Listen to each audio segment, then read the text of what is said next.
All right, motherfuckers, we need to make like the Faiz Axel watch and hurry up and accelerate this episode so I can go back to playing Digimon Time Stranger, which came out yesterday.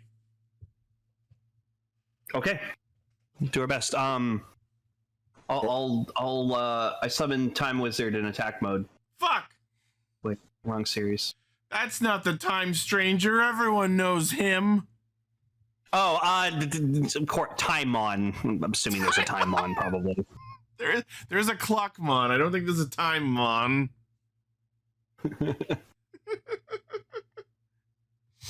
I should play that game though, because you can get Machinedramon as like your starting Digimon, and that's actually really fucking sick. I don't think he can be. I don't think a Mega Digimon can be your starting Digimon. Well, I mean, like I think one of the starting Digimon is like the Digimon that turns into Machinedramon. I'd have to check on that. Yeah, that's what people are telling me. Anyway, Gar, go ahead. Look at this guy. All right, says, like, there was a Timemon and Appmon. He just has giant clock fists. I forgot about him because I hated him. He was immediately shuffled into Globemon and then immediately forgotten forever. Damn. It's hilarious because he was a component that fused into my favorite Digimon from Appmon. Appmon's got one of the weirdest, like, Digivolve things because it, like, says a thing and then it just keeps speeding up and up and up and up and up until you can't even freaking... It's the most annoying evolution sequence known to mankind. But the series is worth watching. Anyways, we've fucking tangented way too fucking long. Say it again without me interrupting. Kiroko! Right!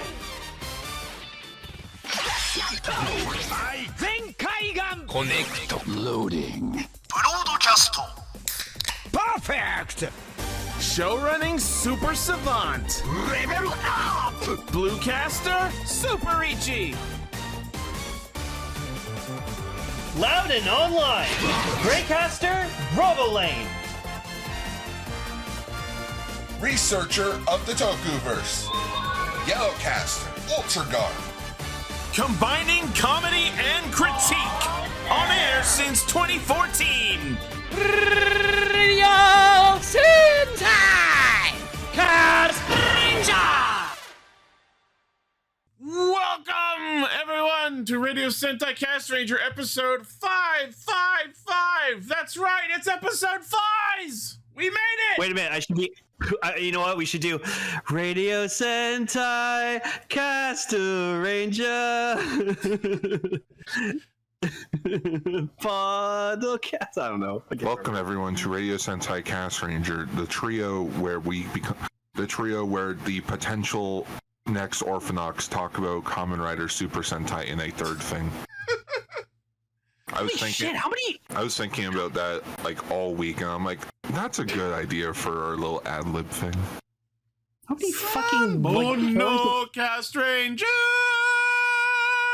How many forms does Darmanitan have? Too many! 4 apparently. He was one of my mains when I played Black and White. And then I got Larvesta, and he became another one of my favorites. Did you name him Garmanitan? Sorry, I was drinking some water. I thought you were about to say sorry. I stroked out when you said that. No, I'm not really one of those people that nickname their Pokemon. You bastard, soulless motherfucker. I don't like the idea of giving them a nickname. I don't want personal attachment to the creatures I'm capturing and raising like fucking cockfighting cattle. Well, then you would never enjoy a Nuzlocke, because not only do you have to nickname your Pokemon, if they faint, they're dead. I know that's the point of a Nuzlocke, but just like when I'm playing the actual game, I just want to remember their actual name. I remember their names, but I also want to have an emotional attachment to these digital creatures that aren't real. So there's a bunch of zeros and ones. It's not like they have any emotions. I love you, Tosh. Shut up. Are we talking about Pokemon or Digimon? I can't keep track anymore. No, we're supposed to be talking about Kamen Rider Super Sentai in a third thing, in which, for this week, since it is episode 555, so open your eyes, everyone, we'll be talking about the Hyper Battle video for Kamen Rider Faiz. The thing I watched that made me watch the rest of Faiz.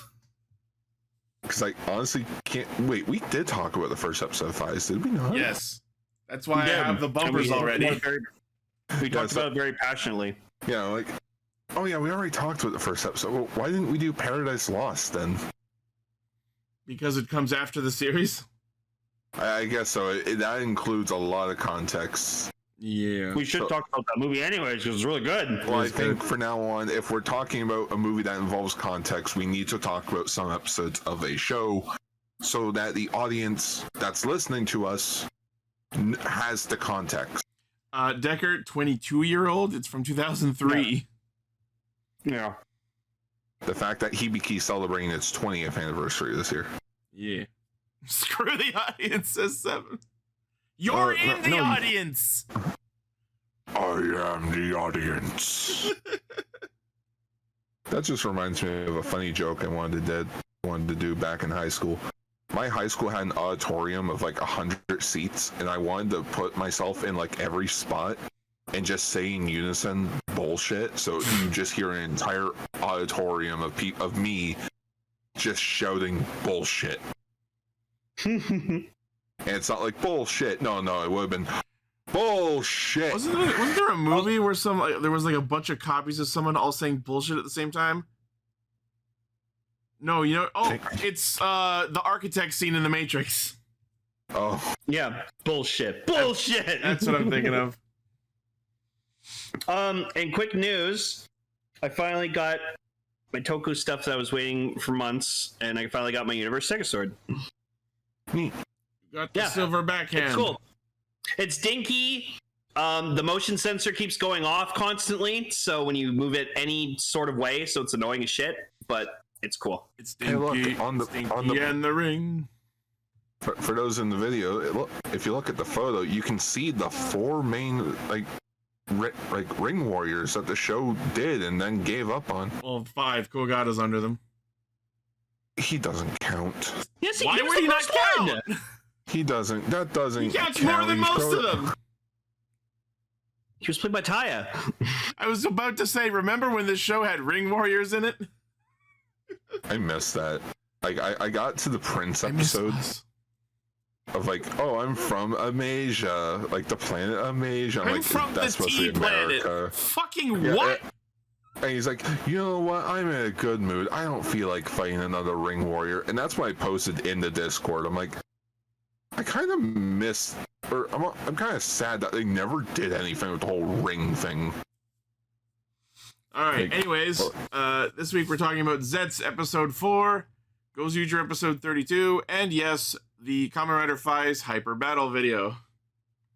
Does it actually have a title, or is it just Kamen Rider Faiz's Hyper Battle video? I think it does not have a title. You know, I'm going to quickly look it up. Yeah, you Google that. Yes, okay, so before we get into that, of course we have some news, and we've got a lot of it, so let's get fucking cracking! News mode. News mode. Oh, did you find the name? It is just called Kamen Rider Faiz, Hyper Battle video. Yeah, that's what it is. Before they decided to have some creativity. Well, sometimes they have like creative names, like Blade versus Blade. You two can be an Oni. Fun fact, Kamen Rider Faiz, according to the wiki, the Faiz HBV was the last time they were on VHS. After that, they were on DVD. That explains why the quality's so bad. Yeah, it does. I'm like watching it, and I'm just like, this is like not good quality. Well, it's because 2003. Well, not only is it from 2003, but they're technically not allowed to re-release this stuff because it's owned by the publication company and not by Toei. Oh, all right. That's why. I'll get more into it later. All right, first news story. This dropped today, but apparently the 10th anniversary of Kamen Rider Ghost is being celebrated. Not with any new actual content, but with a 10th anniversary movie, aka a glorified music video. No, it's not a movie, Lane. It's a video. Compilation. They called it a movie, but it's a video. Oh, that's why I hadn't heard anything about it. Yeah, Ghost is 10 years old. Jesus Christ. Orewa Ten Kuji Takeru? That's unbelievable. And the room goes deathly silent. And they all become Ganmas. You know what? I think we should talk about Ghost all over again and really think what we think about it 10 years later. So that I can leave? Like, do I have to leave every 2 weeks again? Also scream into a pillow several times. Maybe Emily will come back. Did I do that? You did. Oh, there was literally one time we started the Ghost thing, and we just hear Gar go, and I'm like, oh, well, Gar's upset. You did that several times. Man, I can't remember. It's been I blacked that out. long. It's been 10 years. All I remember is that I just hated Adele with my ever fiber and being Gar liked Ghost. I do like Ghost. fiber. Yeah. I do. The thing I remember the most about Ghost is the fact that the Spectre movie really made up for a lot of the bullshit. I like the 10th anniversary logo with all the icons and the one that they just poached from the Grateful Driver. Yes. Like that's so low effort. And then, like in the movie, Takaru died, and then he just came back all of a sudden at the end of the movie, and we didn't know why. There was like no explanation. It really pissed everyone off. I'm like, why are you back? I like the Kamen Rider. I really loved the Kamen Rider Ichigo movie. That was tied into Ghost. Oh yeah. Oh, that suit Ichigo had is like my favorite Ichigo suit. Swole Ichigo. Yeah. And yes, Fucking I know sick, it's called man. the Icon Driver G. That name sucks. Oh, you I have that. Gee, I have that because it was. I bought it for $20. You bought it for in box. $25? Yeah, it was like $25. Because from no Dave. one wants it. Because it sucks. That's literally why he sold it to me. Because he's like, no one wants these. You want it for $25? And I was like, yeah, sure, why not? It's a cool belt. Anyways, surprising me with the Benkei icon. So, what's everyone listening and watching? What's your favorite thing about Ghost, or what's your least favorite thing about Ghost? Post in the comments. Oh, let's see here. I like the music. I thought that was really cool. I like the whole jacket, like the jacket thing. I really liked. I liked the whole. Before we started recording, I was talking to the Discord about like what if they were to actually do like a Ghost 10th anniversary actual movie, and my first thought was, so Ghost movie form, they're gonna be absolutely lazy and just throw Extremer's jacket onto Ghost and call it Big Jacket Damashi. Oh my god. Wait, Tucker has a son? What? What? Yeah, at the very end of the show. He has a I don't Tucker remember Popped up from the future. What? They You call don't remember Akiva? that? Are you sure we're not He's thinking from the Akiva? future. No, he's a little tiny child, and then because all you guys fucking remember is freaking gooning over freaking Genmu showing up on the bike. I need a picture showing this. Did I you just do say- not remember what the this f- at It sounded all. like you said splurt goont. I'm like, what the fuck? I needed to think of a right word, so I thought, you know what? Fuck it. Throw it back in the face, start gooning. Did Tenguchi Takaru do the Tenguchi fuckaroo? Good job, Seven. Tenkuchi fuckaroo? Did he bang what's her face? I forgot her name, but I like that character. Sorry. Akari, that's it. Yeah, she was cool. I don't remember this. Of course you don't remember it, Lane. It Yeah, was like that's- 10 years ago. I can barely remember 10 hours ago. I don't remember what I had for breakfast. I should probably go to a doctor. Gluten-free waffles, sir. Oh, Who are you guys again? We're your therapists. Oh, right. It's my normal therapy. Yeah, no, Every Friday. literally, my brain, I'm trying to, like, access my brain. I don't remember this ever happening. Because again, Link, you were gooning over Xaid. Like, you were already, like, hyped was. for Xaid. I Oh, was good sure. over Xaid. Oh, sure. You hate it when we use the word gooning appropriately, but then you go and use it completely out of context. So I'm using it without saying the other word because that's not an appropriate word to say. What, skibbity? Everyone knows what gooning means. Anyways, fucking Ghost celebrated their 10th anniversary with a fucking AMV. That really shows you how much they care when the amount of effort they expunged to celebrate their show was to have one nerd in their editing bay spend an afternoon combing through the series for footage. If we It's better than what Magic Ranger's getting.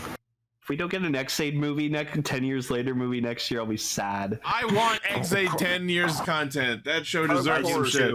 Of course, X-Aid's going to get 10-year anniversary. It would be stuff. absolutely on brand because video games do remasters all the time. What are they There gonna you go. There's the title: Kamen Rider X-Aid: The Remaster. The remaster. Oh my god, yeah. And it's had about a fucking son. What the fuck? And you know what? This is what you do. You get Emu or Emu. My favorite. Say he hasn't been a Kamen Rider for a while, so now he has to remaster his old skills of being a Kamen Rider again. Bam, there we go. I got the title. Next news story. No. Do you know why I couldn't remember that Takaru had a son? Because no one cared. Because I was too mind blown at the end of Ghost finding out Yurisen was a fucking cat the whole time. That was adorable.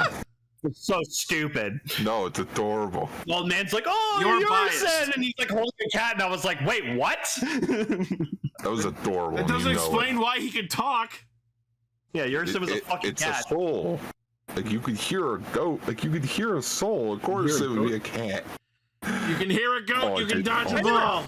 I'm not saying cats aren't cute. I just thought it was stupid that Yurisen ended up just being a cat. You know, I'm gonna post a picture. Oh, here we go. We set him off. Here we go. I'm sorry. Anyways, lazy boo, Toei boo. Get it? Boo, because Ghost. Yeah, boo. Here's a picture of my cat.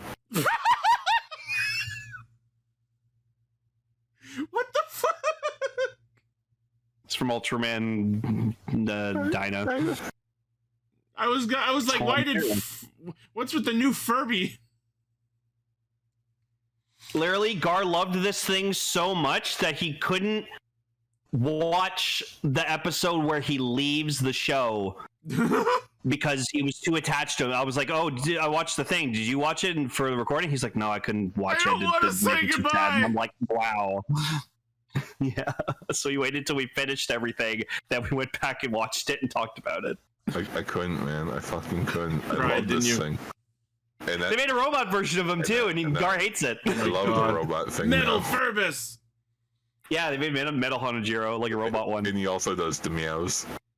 Yeah, there he is. Oh. Yeah, it's called Hane too, but he's like, "You can just call me Hanajiro." And then Gar's Well, like, no. It's like, we need to call you something else. And How about they called him that Hanajiro? instead of Hana G Robot. Yeah, that Also, was he's voiced by Ninja Blue. Okay. his voice by Ninja Blue. Anyways, we have to move on. We Boo! got more news. Speaking of What's up? Ghost Ooh. Halloween theme things, Halloween. Kamen Rider Girls Remix in Halloween Party. Gee, Gar, I can't believe they copied something Rube did first. I remember when Rube did this. To think, that was the 1000th episode of the Ultra series. Yeah, a fucking Halloween party with a bunch of different Ultra girls. Kaiju Vuska. Yep. But yeah, the girls remix in Halloween. Oh, Hey, Sarah, you okay over there? No, if you could look at her hand, apparently she's becoming a Jamato. Oh, fun. what's the Jama? Oh shit! Yeah, that, Yeah. that doesn't look good. Oh, maybe she's a clone. I don't know. You never know. The thing I remember most about Sarah was when, like, Tycoon, like, reset the world to, like, how he wanted, and his parents and sister died immediately. Yep. Yeah, that's how you got Button Sword. Oh, That was God. the Geats version of a canon event. It cannot be changed. So funny, but so sad. But it's nice to see her back. Yeah. Just that Geats has There's some Rene. representation. What was her Kamen Rider name again? Oh, Kamen fuck. Rider. It was a cat, right? No, It was- Huckabee. yeah, She was like Huckabee. she was like a not a badger, but like something else. It was some sort of raccoon variant. Badger. Yeah, it was like a Badger. Ferret, badger, Like something like that. Possum or something. Yeah, Savat. Kivat. There. Savat. that was Savat, it. there you go.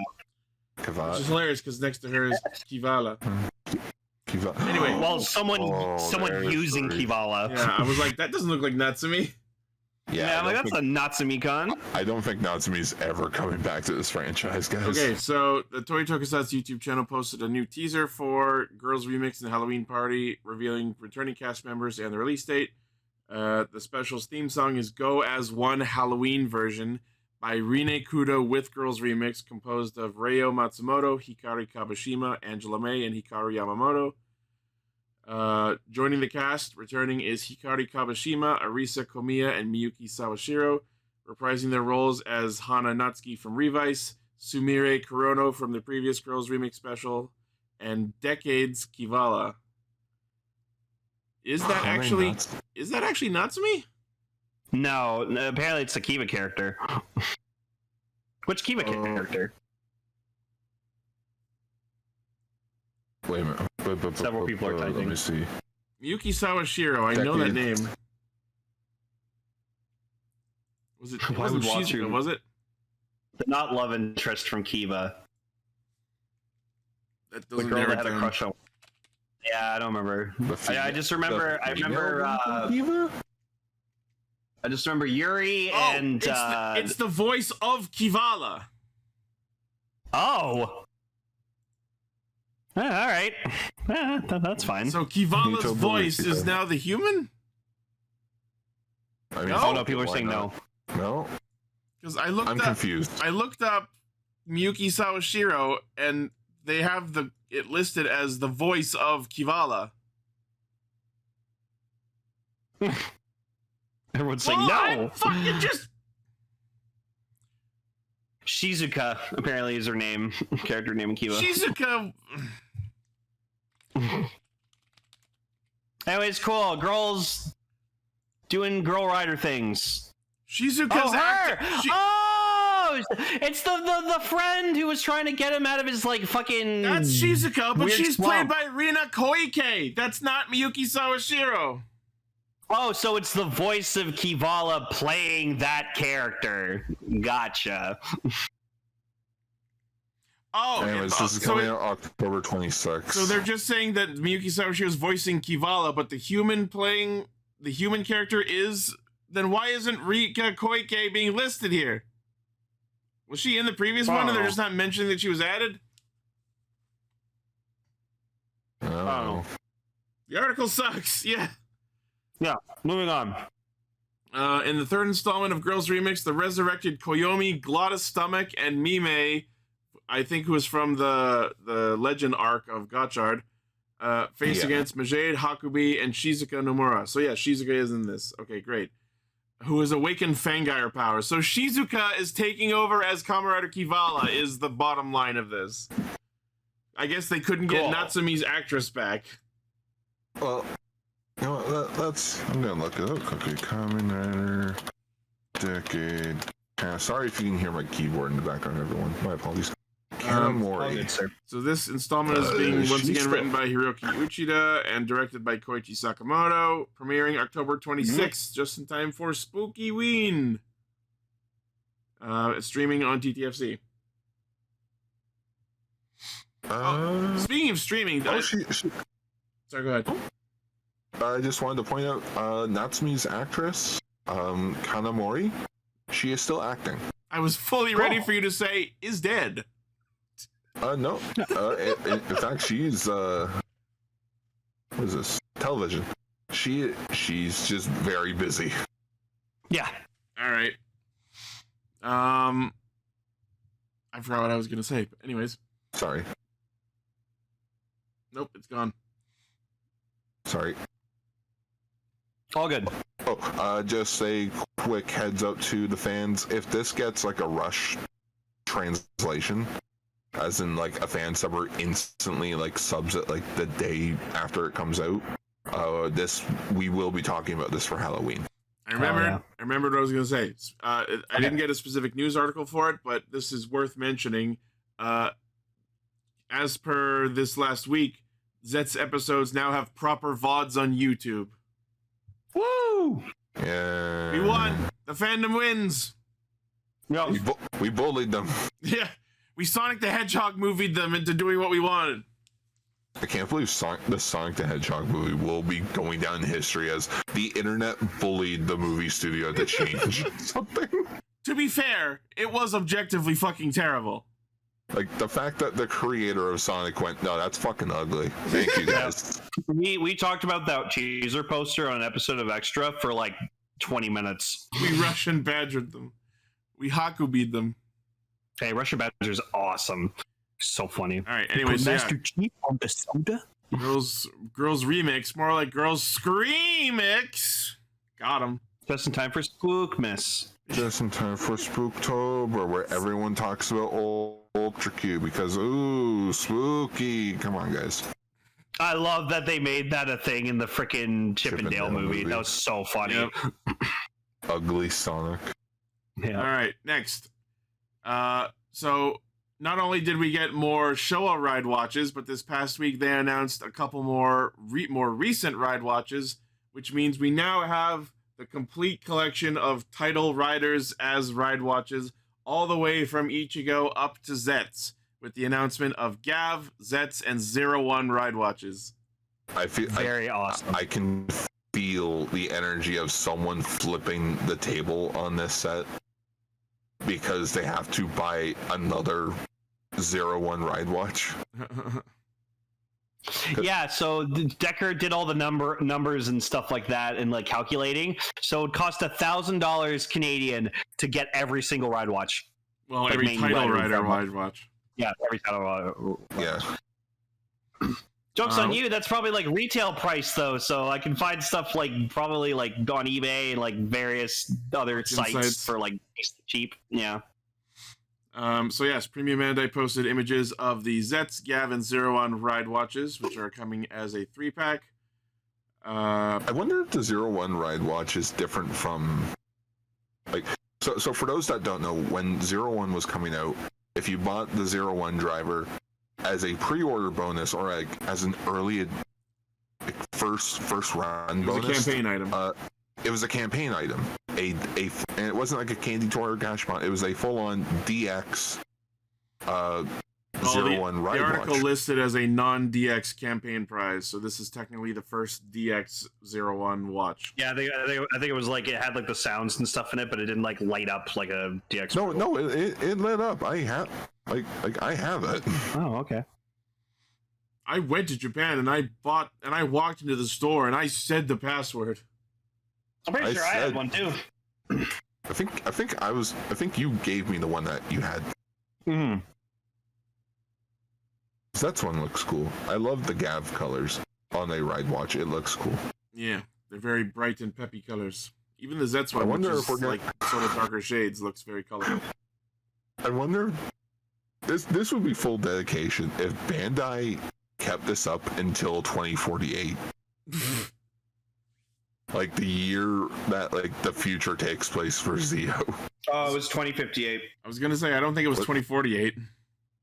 Well, it was, Yes. Whatever They do year is need on to do Gates' Legend Ride watch. oh no, Or it was no. 2068. Yeah, 2068. It was That 2068 Right. because it I was was like, 50 I years don't in think the either of future. those sound right. Yeah, it was 26. If Because it was that is still 2018 dedication. plus 50. Yeah, going all the way up to 2060, be like, these are all the powers that Omazeo would canonically have at this point. And they still won't do a Shinobi one. Well, I mean, we have the Mirai watches of them, but we need like proper ride watches of them. Yeah. So yes, Premium Bandai web exclusive 6,600 yen releasing in March.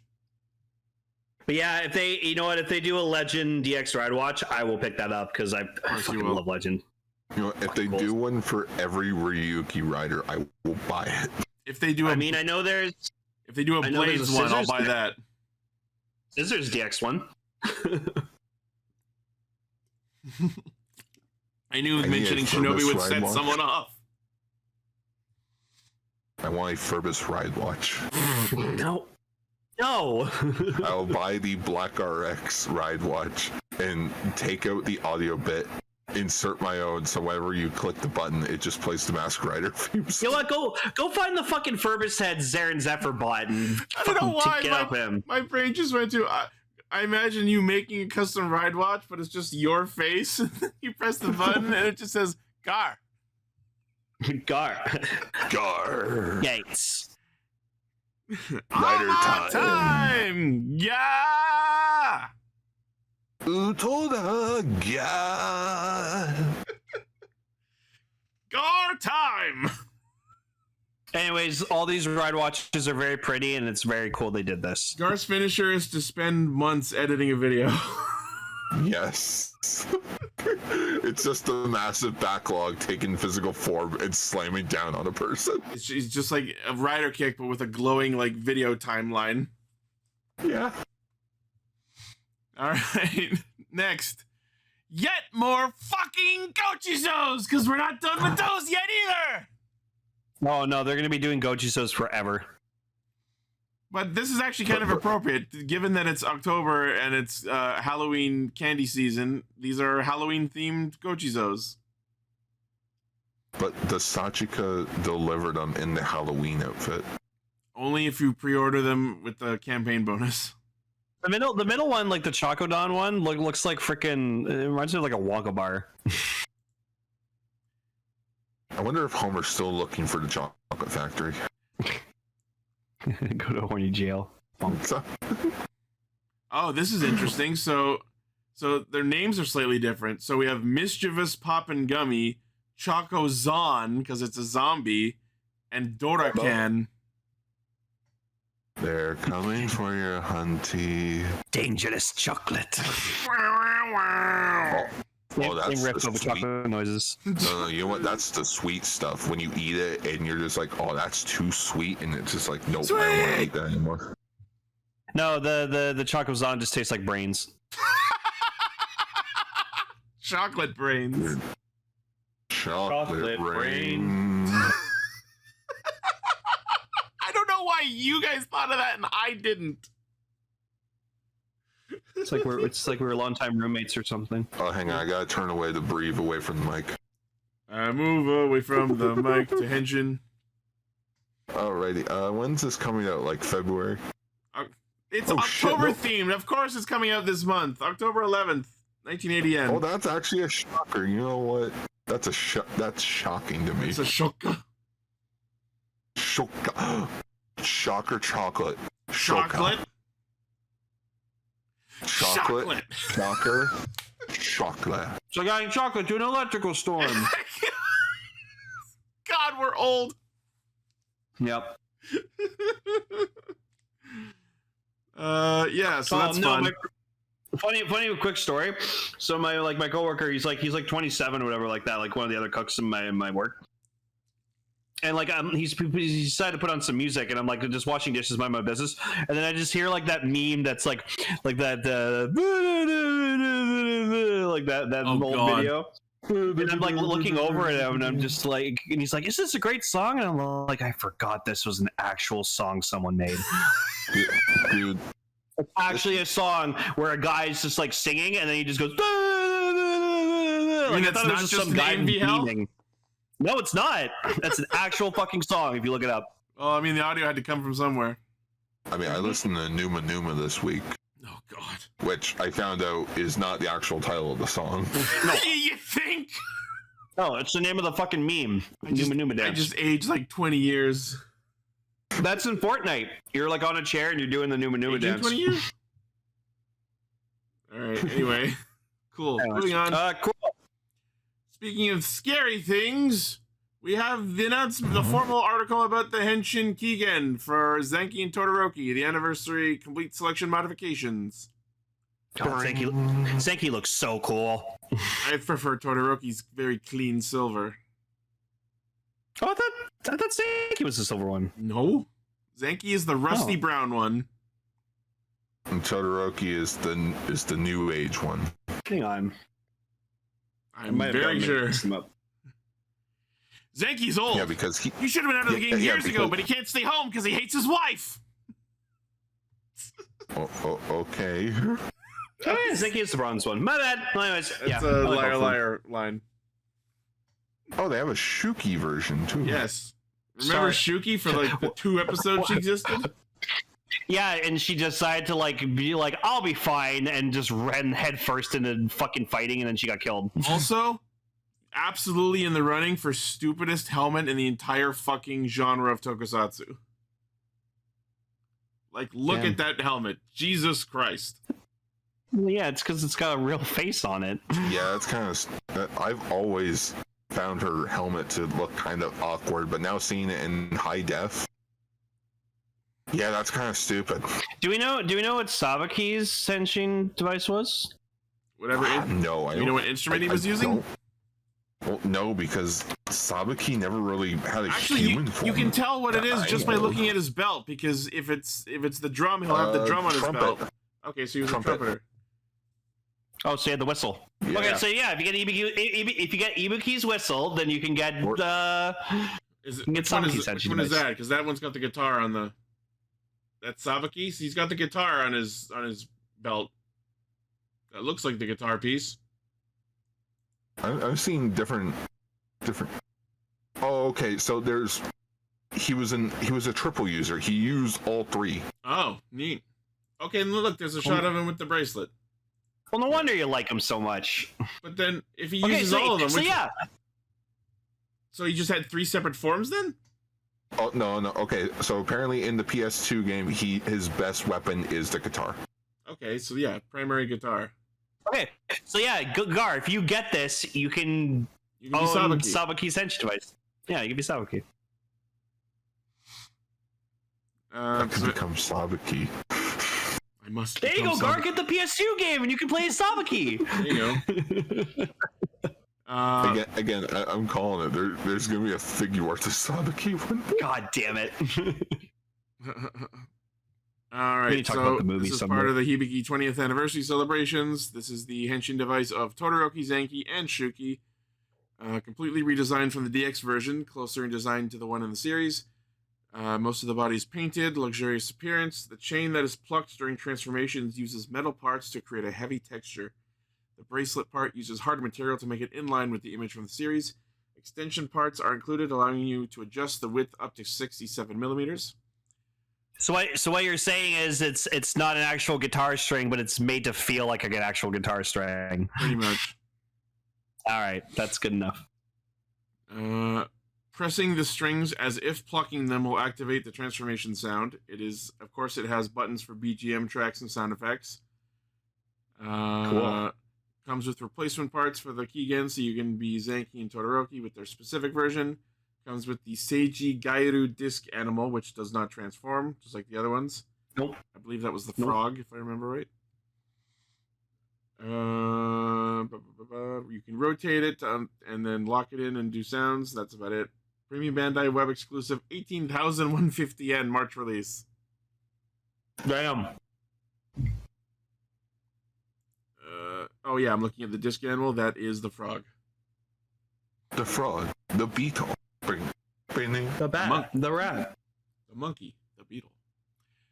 So yeah, if you get this, you can be Zenki, Todoroki, Shuki, Sabaki, or any of the other guitar type Oni riders. Or make up your own. Who cares? You know what? That would be a cool musical performance that Toei could do. Yeah. Like a full-on Hibiki orchestra. I wonder if there were any Hibiki stage shows, and they just jammed out on their instruments. And there were exclusive riders at those stage shows. Of course. Well, yeah, because there I think there was confirmed there's 150 Oni that exist in the Hibiki world. I think it was 108 if I remember right. Something like that. It was over 100, but I don't think it was that high. Yeah, because so technically Hibiki has the highest rider count. Let's call it a concert. You're not wrong, but fuck you. Alright, next news story. This was amazing to see. Hot on the trails of the announcement of the Kaiser figure re-release because it was recently September 13th. SH Figure Arts Side Bashar. Yeah, I'm pretty sure we called this when we talked about the Kaiser figure art because we were like, oh, are they going to release a Side Basher with and then turns into the bipedal mode? And not only are they doing Side Basher, but it does actually transform. Holy fucking shit. That's awesome. It's crazy. But you know what? Look, if you go to the last fucking picture in this whole thing, it comes with a sponge and a bucket and soap, so you can recreate Masato cleaning the Side Basher. There's a shot of him doing cleaning it while Takabi's just standing there watching. Do you know what I would do? This would cost so much money. I'd get this, then I'd get the Figure Arts Trideron, and I'd just have Drive, like, scrubbing the Trideron. No, this is what you do. You buy this, and you put Decade on it. Ooh. Yeah! The movie Decade used it one time. Used it to take on Kamen Rider J in one. Yep. Yeah, no, the Side Basher's fucking awesome. Like, sure, those, like, big boosting bikes were, like, okay, but, like, Takumi got his destroyed, like, immediately because he was an idiot. Yeah, but the Side Basher's so fucking cool. Yeah, and now that they've done this, they need to do Delta and the Jet Sliger next. And a proper Autovagin, like one that actually like transforms into the robot. There is a shot of Takumi on an Autovagin in this gallery of images, but I don't. Yeah, that's why I like it so much, because it reminds me of the N209 from RoboCop. I don't know what that is, but all right. You'll probably see if we watch RoboCop tomorrow. All right. Yeah. I don't know. I kind of just like the motorbike on its own. Oh, I love motorbikes with like sidecars. Like they're cool. Like it's cool that it transforms. Like A for effort, guys. That's like A for effort. But the bike on its own, I like the design of, especially that it has a sidecar. You know which figures we need to put in this? Bulk and Skull. Tiger and Bunny. Bulk and Skull. Also Tiger and Bunny. Bulk and Skull. Okay, you know how there's that Superman Peter Griffin audio going around? Yeah. Tiger and Bunny with Bulk and Skull audio. Oh my god, that would be amazing. Oh my god. I was thinking about Tiger and Bunny recently because people were in the Discord were posting the good look from Zeztz, and my brain immediately went to good luck mode. Bulk and Skull as Tiger and Bunny. That would be so fucking funny. Like, that's a nice shot. I like that shot. Yeah. It's like Faiz has really fucking good designs. We should have had a Faiz racing game. We peak with Faiz in terms of like tokusatsu designs. We peaked in 2003 and it's been downhill since. Wait, what did we get after Faiz? Fucking Blade? Lame. Fuck you, I like Blade. The series is great. The designs are great. Oh, Ichi, Main Rider sucks. Blade. You like Blades. Alright. There's only been one Blade. There's only one Blade, and there's ever only going to be one Blade. Anyways, yeah, they ruined his fucking suit. Anyways, this is awesome and hilarious. Yeah, no, this is sick, and I again love that it comes with like a sponge, a bucket, and soap. No. What's cool is that it comes with helmets, like actual motorcycle helmets, and the smart brain case. Yeah, for the Takumi and Kusaka figures. Oh, the reason it's showing Faiz and Takumi and Autovagin is because it comes with a motorcycle helmet for Takumi. Yeah. Yeah. How much is it? Premium Bandai web exclusive, 33,000 yen, releasing in May. You know what? With everything it does, that's just you know that's kind of fair. Worth price. Yeah, like the fact you can turn the bipedal mode. That's sick. Like it didn't need to transform. They didn't have to make it transform. They didn't have to go that hard. They did that for us. But they did. That's crazy. It's because it's to make up for Autovagin not transforming. Because he didn't That's why I'm saying they need to just make an actual like renewal Autovagin just in robot mode. Maybe they'll announce that in May. That'd be cool. Autovagin. Get into the action. Jet Sliger, come closer. Oh yeah, yeah. You know what? That figure art needs a renewal ASAP. All right, next. Just looking at the old Autovagin. Next, we have our first of several announcements of upcoming Gozyuger Sentai ring releases. More rings! Our favorite. More fucking rings. Alright, so in this pack, we have Gingaman boosted version, Deca Ranger boosted version 2nd, TokuGer boosted version, Ninja boosted version, Zyuohger boosted version, Don Brothers boosted version 2nd, King Oger boosted version 2nd, and Gozyuger boosted version. Oh, the Die Ranger ring's fucking awesome. It's got the the dragon and like the sunset, it's like flying in the sun. That's cool. I think oh yeah, that's there. Okay. And then then we have the Die Ranger and Q Ranger set that come with exactly what I said.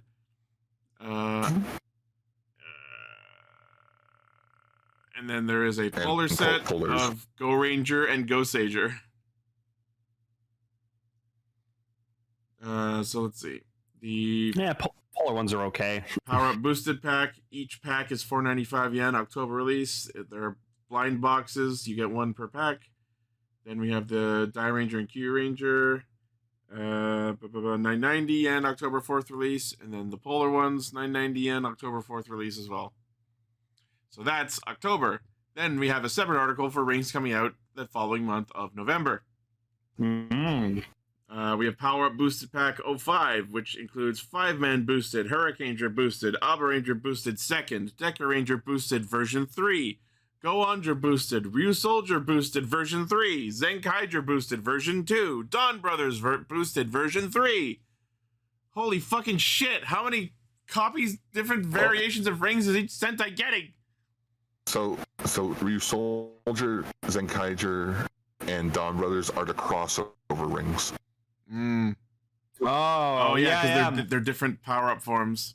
Yeah, and Go Rangers is based on the Shinkenger crossover where he got the dragon jacket. Yeah. Oh, I see the Hurricaneer one is the one from the anniversary movie where he got the fucking hair on the helmet. Oh, it's awful. And Aba Rangers is the one from the 20th anniversary. And 5-Man, fuck yeah, 5-Man with the 5-Tector suits, man. Those are dope. Yeah. 5-Man got power-ups? I love that Go Ranger has the Hyper Shinkenger jacket, or there might be the Super one. It's hard to tell. No, it's the Hyper. Okay. And then, Zenkaiger and Dawn Brother ones are their crossover forms. Ooh. Those packs, 495 yen, November 1st release. Then we have Kaka Ranger and Deca Ranger set, 990 yen, November 1st release. And yeah, that's it for those.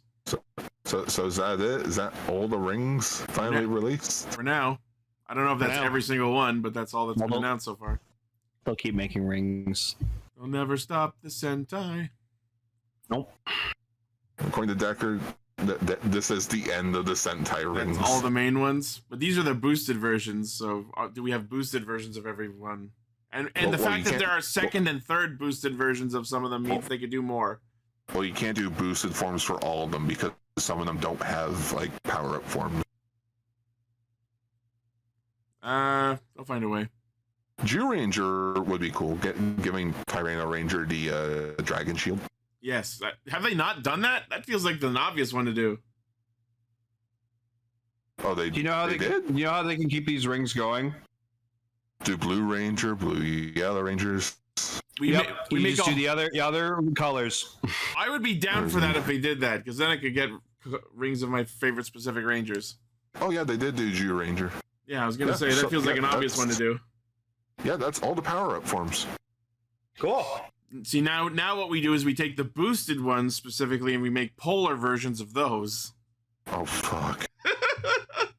And then you make all the main ones of every color, and then you make a polar versions of everyone in every color. And then we take every ring that exists and we make X-shaped Garyudo/Tegajun versions of those. The possibilities are endless. You know what? I just realized something.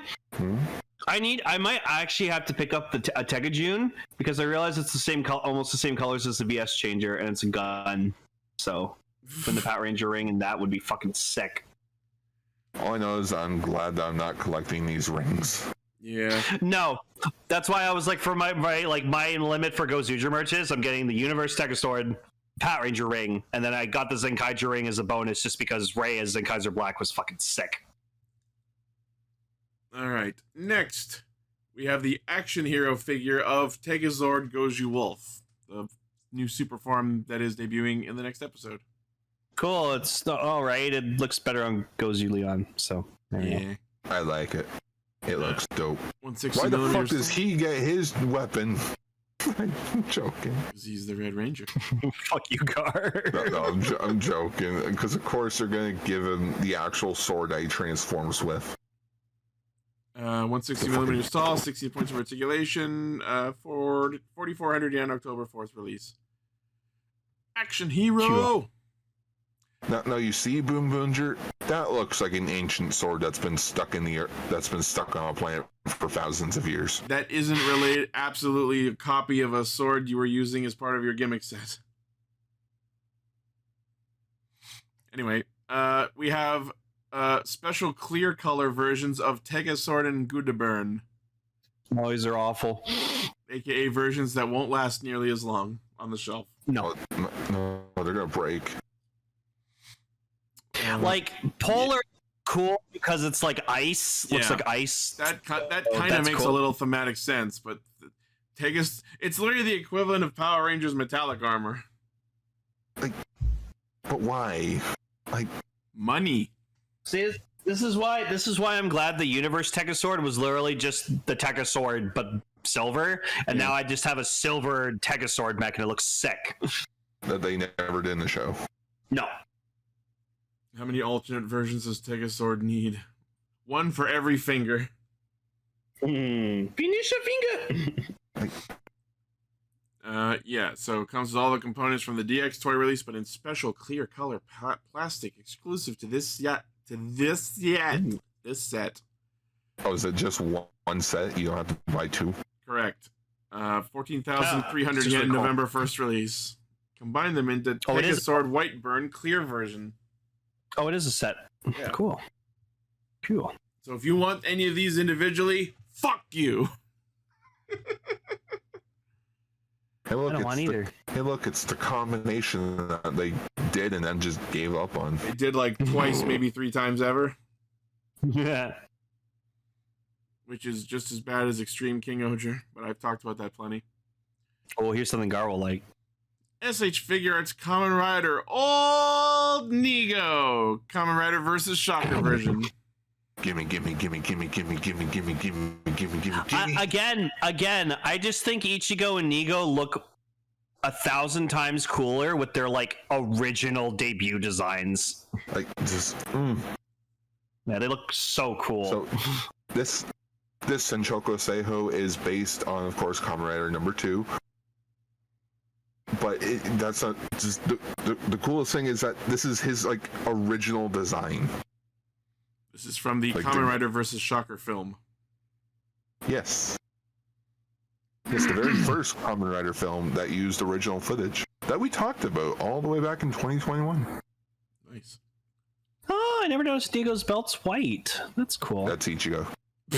Oh. Never mind. Yes, I'm so sorry. It's been a long day. I'm tired. It's been a long day. Yes, I. Oh, no, sorry. What I meant to like say was I like that Nego's belt is red. That's cool. Okay. So the original Kamen Rider belt was white. When Ichimonji took over as Kamen Rider, his design was changed a bit to not look as close to Ichigo, so his belt was red. When Hongo came back, his belt was still white. But when he took over for the show in episode 53, his belt became red, and thus we got the iconic look that we now know as Kamen Rider Ichigo for the entire franchise. Was there an in-show, in-universe reason for the belt colors to be changing, or was it just fuck it, production change? It's just production change. Our budget went up. So they just changed for no in-universe reason, and people were just supposed to not notice. Yes. Well, to be fair, Ichi, this was 1972. They were expecting no one was gonna watch every single episode. There aren't any nerds out there who are going to pay meticulous, scrupling detail to our show.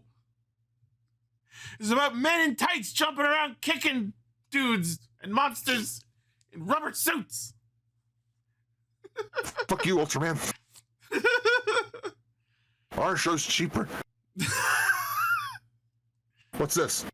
Let me see this. Shotaro, what the fuck's a Kikaider? We'll do it. We'll do it live. Do it live. Fuck it, we're doing it live. Okay, so they look great together. Premium Bandai web exclusive 11,000 yen, releasing in April of next year. Oh, just in time for Kamen Rider's 55th anniversary. Wow. This is the best photo, though. I just love that the name of the figure is Kamen Rider Old 2. Old Nego.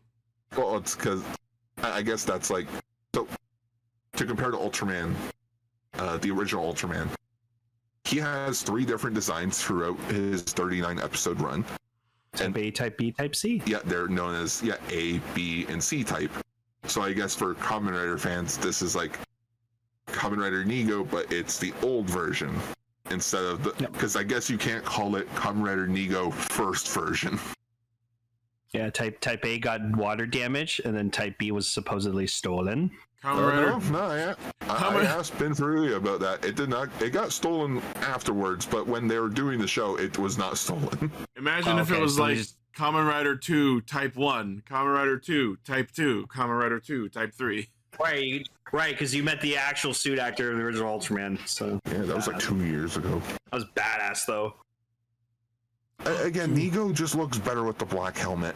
I agree. No, like I said, your original debut designs look so much better.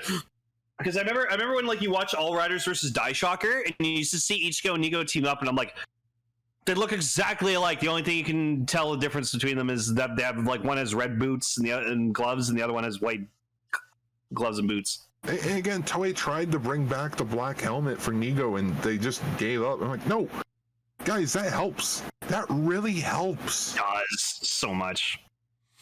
All right. Hell, I think the original, the Super Ichigo suit from the Ghost movie, that was supposed to be an homage to the original suit, kind of. Yeah. Yeah. No wonder I like it. Anyways. All right. Speaking of Kamen Rider Ichigo, good old Hiroshi Fujioka will in fact be appearing in the Tojima Tanzaburo Wants to Be a Kamen Rider anime. I am happy for this. That's awesome. That's dope. Who's he voicing? Himself. He's voicing Takashi Hongo. Yeah. He's voicing Takashi Hongo. Because why would you not? I just want to know if this was not their first option, but they were just like, fuck it, let's try.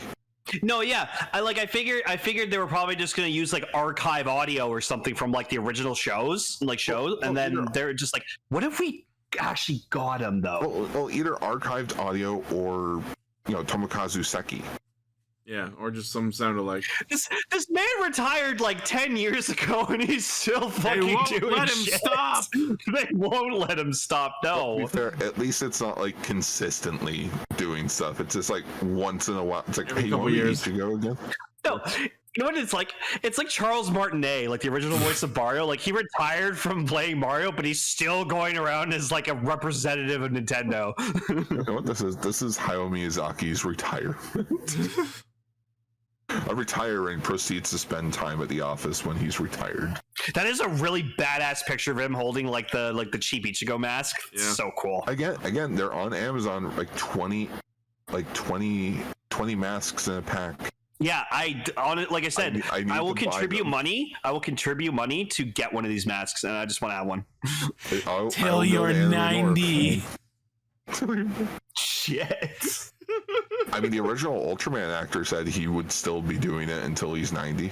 And then he's like, if I'm still alive, then I'm done. I'm done at 90. Hell, I still loved he showed up in the fucking Zero movie. That was sick. Yes. Ultraman's actor, not Fujioka. So yes, Tojima Tanzaburo Wants to Be a Kamen Rider is premiering October 5th. Ooh, we actually found out the episode count for the anime. Oh, yeah? It's 24 episodes. Nice. Is it gonna be on Crunchyroll? Hopefully. Oh, I hope so. Hopefully. So far, no one has said anything yet. All right, neat. Cool. Next, voice actors Maya Uchida and Kaito Ishikawa have announced their marriage. And the reason I'm mentioning this is because Maya Uchida is not only a prolific voice actress, but the person who played Hakase in Akiba Ranger. She's so pretty. Yeah. She's actually really pretty. What if she is in Chainsaw Man? Yeah, she's in Akiba Ranger and Chainsaw Man, and Kaito Ishikawa was in Dandadan and Haikyuu, according to this article. Kaito Ishikawa? Why does his name look so familiar, and why does he look so familiar? He looks familiar, but I can't remember where he's from. So someone. I'm looking it up quickly. I thought you should. So they announced on their respective social media accounts that they have married.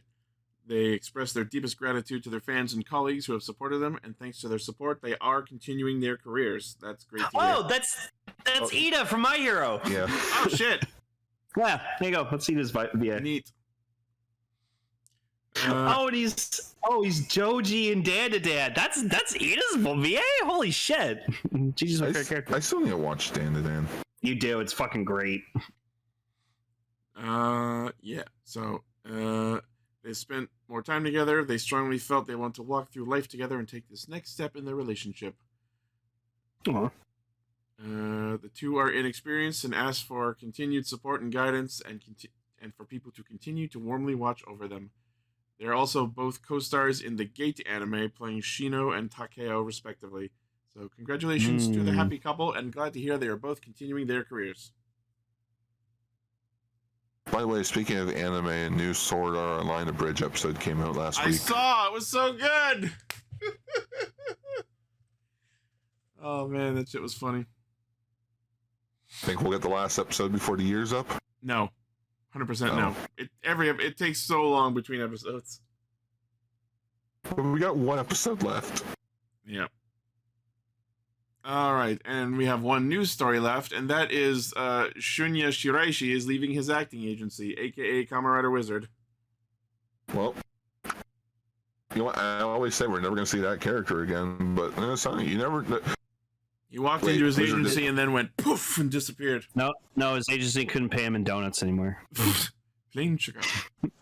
I remember we talked about the movie when like Wizard last showed up, and just me and Gichi were just like, yeah, Haruto's been eating too many donuts, and Garment's like so upset. He's just like, fuck you guys, you just got older. And I'm like, man, he had one too many donuts.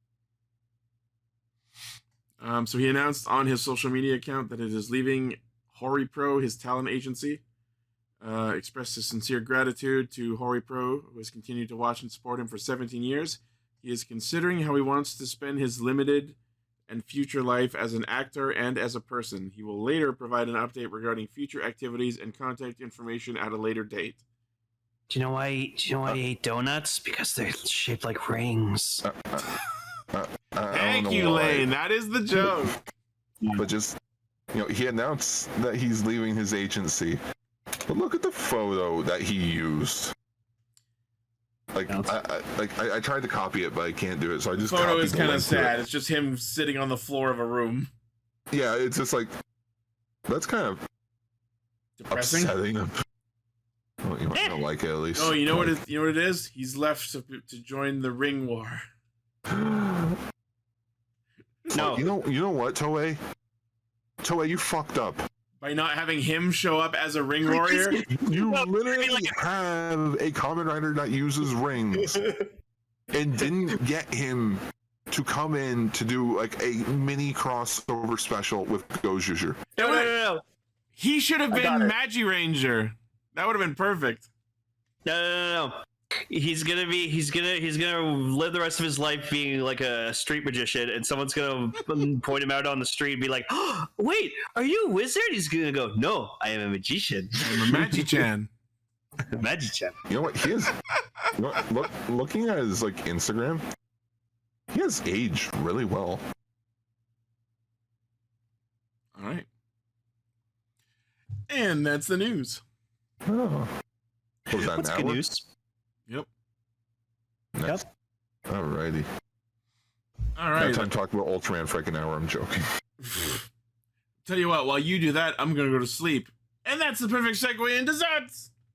Good morning, Zeztz. We finally Protect got the the VIP opening. bride. Fuck the episode. We got the actual opening finally. It was cool. I will say most of it was great, but two things are stepping out in my brain. The part of the song where they show the logo of the series is kind of awkwardly placed and timed, I think. And also that one shot right at the end of him just like walking towards the camera slowly for a good 10 seconds feels weird and dry. Other than that, the rest of it is great. My favorite is just him, like Baku, just going into bed and just immediately falling asleep. I want a gif of that to keep forever. Why does not everyone do that? Is that just me? No, it takes me a good maybe 30-40 minutes to fall asleep properly. Oh, I can fall asleep in less than a half hour, no problem, every night. Oh no, Kelly also has the same ability, and I freaking hate it. My problem is I'm on my phone for at least an hour once I get into bed every night. Yes, no, me, I also cannot go to bed until I've at least been on my phone for at least 30 minutes to an hour. Yeah. But one thing that a lot of people picked up on that I saw someone post about, and hopefully someone can pull up the list, is there's one shot in the opening where all of the missions that he's probably going to have throughout the show get revealed and scroll by very fast. And we know this is accurate because a couple of the ones that are in there are the missions that he's already done. Also, there's a shot in the opening that's disturbing to me where it's like Baku outside and it's all cloudy, and then it cuts to Zero turning over towards them, and I'm like, uh-oh. Don't be evil, Zero. Don't be evil. There's zero chance of that happening. We'll see. The fact that he's not physically present in the office is a slight red flag. The fact that he has this remote-controlled robot. Well, it's because in James Bond. Well, in James Bond, James Bond answers to a guy the head of his department called M, and that's all you know. You just know his name is M, and that's it, or she, because in James Bond she was also she. I'm hoping someone can pull up that list of all the missions from the opening so we can talk about those real quick.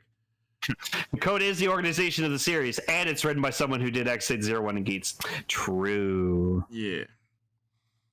So yes, this episode is Protect the VIP Bride.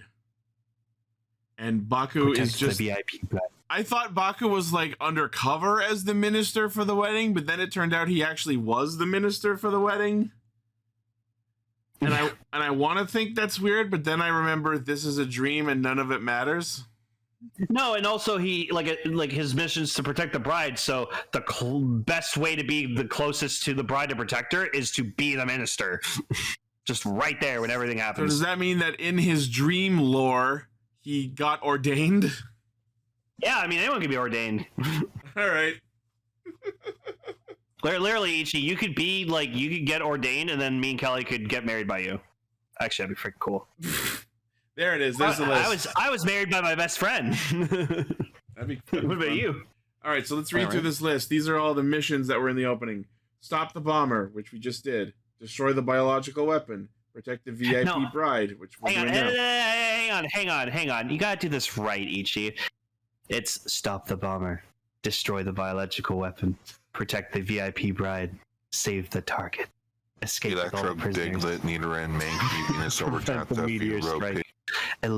I like this one. Eliminate the enemy. Yeah, a lot of these are generic. Save the target, eliminate the enemy. Steal the shush fund. What? There's one called Steal the Shush Fund. Decipher the code. Infiltrate. Trust the fugitive. Leak the password. Expose the traitor. Accomplish double intelligence. Recruit a collaborator. That's where the second rider will show up. Recruit a collaborator. Analyze the recordings. Intercept the transmission. All the surveillance camera footage. Confidential message. But yeah, I'm guessing recruit a collaborator will be where the secondary rider shows up. Yo, steal the shush fund, everybody. The shush fund. The shush fund. Hack the cybersecurity, infiltrate the core of the global company, clear out the snipers. Yeah. Oh, that's what you want to do in any open world first person shooter. Clear out the snipers first. Those fucking campers. But yeah, no, I fucking hate sniping. Develop the nanomachines, I'm curious to see. Okay, so I want to get into this because it's actually really funny because it's the most obvious fucking prediction that foresight that every fucking member of this community was able to predict. It's like, oh, okay, so yeah, it's about protecting this bride and someone's trying to thwart her marriage or something like that, and it's this weird guy who shows up and we don't know what his deal is, and then basically it showed in the preview, it's like, ooh, who's the actual dreamer? And spoilers. It's the bride. Well, we find that out in this episode. It wasn't even a matter of the next episode preview. But here's the thing. Everyone's... I don't know why so many people are saying that was predictable, because there was never really anything to indicate that it was her and not the dude. Oh, well, no, it was that, and also like, oh, she probably wants to get married to the childhood friend because she loves him, and this is like a forced marriage. That's what I was gonna say. That's my theory, is that because she's the dreamer, what's actually happening is she doesn't want to marry the business connection dude, and she actually wants to marry the childhood friend. Also, I love that Baku can use the capsums without like being Zeztz. Yeah, what the fuck? That's crazy. Awesome. Now I want to know what every capsum does. Yeah, like he's gonna try to like infiltrate something, and he's gonna use like the projection capsum to make like a duplicate of himself to like go infiltrate or something. Did he do that in episode 2? I'm sorry, my memory is so fucking terrible. He did do that in episode 2, yeah. But I'm just stating that like that's really cool. He can use the capsums without like he pumps up his fucking muscles, lifts the dude into the air, and then like crushes the knife into dust. Yep. Jesus Christ. And then then the episode turns into that scene from the Dungeons and Dragons movie where he slips out of the dream. Brah, brah, brah, brah, brah, brah. brave. Yeah, and then he runs into Zero and he goes, "Good morning, Seven." And they expand a little bit on the like near apocalypse scene from the last episode. So apparently, most of the people, like the reason this hadn't been a massive event, nightmares affecting people beforehand, is because they've been infecting people with the bad dream contagion, one person at a time. And now that those evil lunar sleepy butterflies have spread throughout the city, that's going to be the cause of the ongoing incidents for the foreseeable future. Oh, so also last week I made a mention of like, oh, well, now the paranormal department's is like disbanded, so now like they're gonna join Code. No, literally, like freaking the boss calls them up and he's like, yeah, so this shit we're gonna keep you intact, but it's gonna be off the book shit. I can't officially unfire you, so now you're just going to be working for me off book. Yeah, so figure out this shit, figure out if this is actually like paranormal, and then report to me when you find out more. He's like, okay. Yep. I was expecting more reaction out of Nagamo, where it's just like, is this another demotion? But yes, we also get to see Zero present Baku with the Zeztz gadgets, the camera, the alarm, and the ID visor. Buy them now. Like, yeah, well, I want to get the phone and the ID for sure, because I like the phone. You can scan capsums in it. So. I like that, Seven, calling them gadgets with a Z.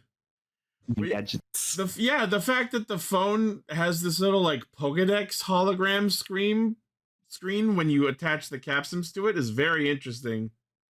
Oh yeah, it's like with the Gundam Phone 50 from Revice, where you could scan stamps on it. Stream the air capsum. This item contains the power to manipulate the air. You also got Wing. Yeah, we'll talk about that later. So yes, Nem is in this dream as the wedding planner, and it's still pretty safe to say that this is actually Nem projecting herself into these dreams the same way Baku does. I will say, she was a lot cuter in this outfit than any of the previous episodes. Yeah, she's cute. I had a senpai notice her moment a little bit. Aw. Yeah, but like I said, she's gotta be an agent. I think she's an agent, like sent by Zero to like watch over Baku. Yeah, it would go some ways to explaining why she seems to be so familiar with him being an agent and like calling him Seven as if they have a casual ongoing relationship. Yeah, she has to be undercover. Yeah, and yeah, it is just, we haven't learned a lot about Nem yet, but I feel like we're focusing on the important plot setup first before we get to Nem as a character. Oh my God, Seven, you're fucking genius, and it's just Zed sideways. I believe someone said that before in a previous episode. But yes. Oh yeah. Also, this shot in the opening was cute. Yeah, of them just like being kaiju in a city set. Yeah, they're like in the Ultraman city set. I just love how happy they all are. Roar, I'm a kaiju. Yeah, I feel like they just like were. I feel like they were messing around like on an actual like city set, and then just like the showrunners were like, you know what, we're keeping this. That's cute. All right, guys, get off the fucking Gozyuger set. Yeah, get off the Gozyuger set. Back to your Zeztz set. Also, why is the stop sign all the way up there? Zeztz is Ultraman.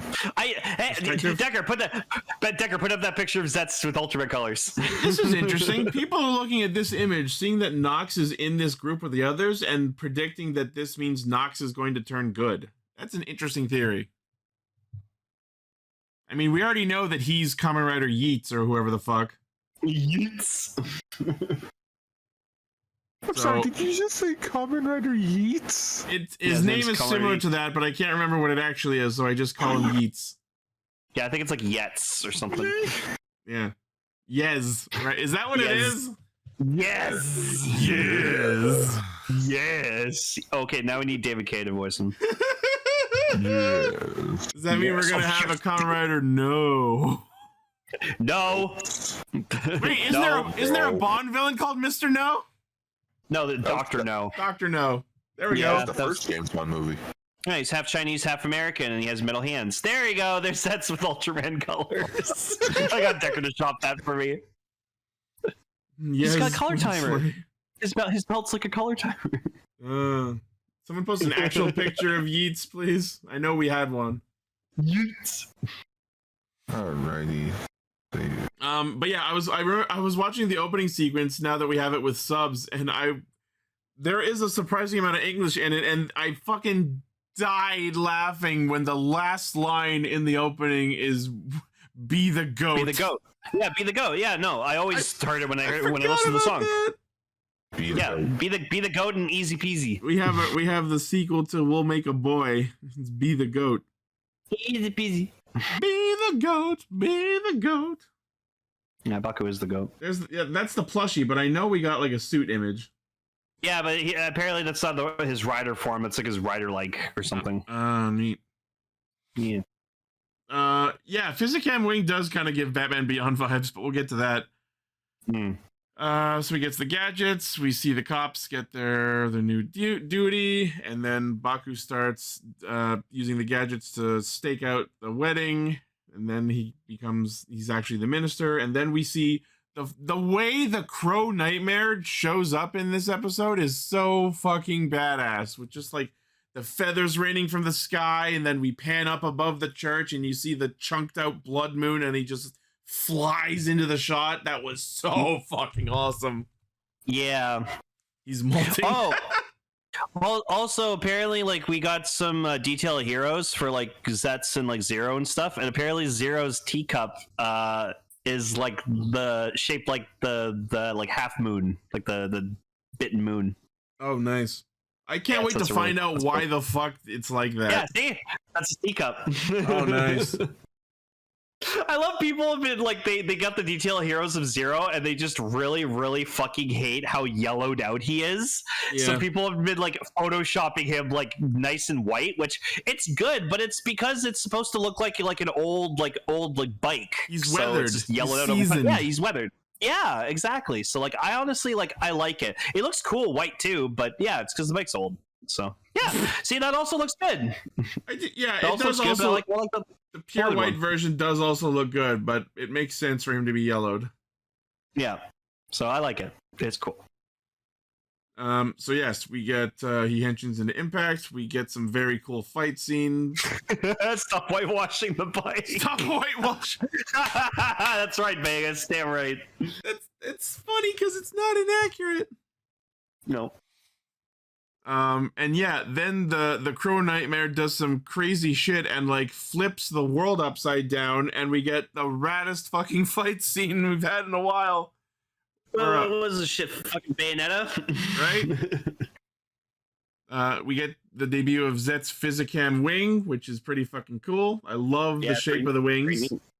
Pretty neat. And then they just like battle in the sky in this upside down church. or around the upside down church. And then what's really cool is in the real world, like the cops like go to the church and then they just find like feathers everywhere on the floor, and they're like, "What the hell's going on?" I don't know if this got explained, but my question watching that scene is, how did they know to go to the church? I think it's like he said like he's keeping tabs on Baku, so maybe. But how did that connect to them getting to the church? Baku's asleep at the moment. Zero being a child, yeah, right. Dream. No, but Zeztz is fighting in the dream. The cops are awake and in reality. If they were just wandering through the street and happened to see, and like walked by the church and happened to see the feathers, that would be satisfactory. But it just shows them in the church for no established reason. No, I know, but what leads them to the church? Like, did someone call them and say, "Hey, there's some weird fucking feathers in our church"? I don't know. It's a minor detail, but plot holes got to be pointed out. So yeah, then as gravity flips upside down, the bride Miyuki is the only one to like be affected by it and falls out. And apparently that was supposed to be our clue that she was the dreamer and not the murderous childhood friend who attempts to kidnap her. And my response to that was, they could have used whatever fucking Kingdom Hearts ass logic they wanted to explain why it was her. That didn't necessarily indicate that she was the dreamer. We're only 4 episodes into the show. We don't know all the rules of how this nightmare bullshit works. So forgive me for not picking up on that and predicting that she was the dreamer. It was pretty established up till then that Ippei was the dreamer. It made sense. And yeah, it also, the line of logic I was following was the bride is the one being targeted, so it affected the gravity except for her so that she would fall out so he could snatch her out of the sky, which it was trying to do. So I feel like I can be forgiven for not picking up on the twist the same way everybody else on Twitter apparently did. But this does, yes, as Decker's saying, this does set a precedent that now we can keep an eye out for anyone in a dream who's being affected differently than everyone else. That would probably indicate that they are the dreamer anytime that it's not already pre-established. Although in this episode it was pre-established and then they just decided, fuck you, you're wrong. So who the fuck knows what they're going to do anymore? Yeah, so next week we're going to get the debut of Technicolor Stream. Or, it's not Technicolor, fuck me. Technolom Stream. Technicolor Stream. Technicolor Stream, now in 4 colors. Yeah, so I'm excited to see the blue form, even though I think the gun form of the weapon looks like ass. I don't mind it. Any other thoughts on the episode from you fellows? Well, I mean, Garden watch it, so. I need more Furbus. Yeah. No, I just want more Zero Man. Just, I'm Zero Man, so played by Leslie Nielsen? Yep. Sir, they're not here for you. Also, Weird Al Yankovic was on the plane. Also, everyone, make sure you get the capsum cylinder if you have capsums. Yeah, sorry about that. I was trying to fix my audio here that I had a bit of a screw up with here. Just trying to get some stuff done. That's but just to go with the whole dream thing. Here's a little teaser for what I have planned for the streams in the future.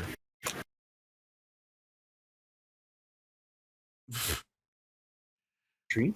One thing I'm wondering about is, so like we've seen him use a couple of times the like gashapon machine that the capsules come out of.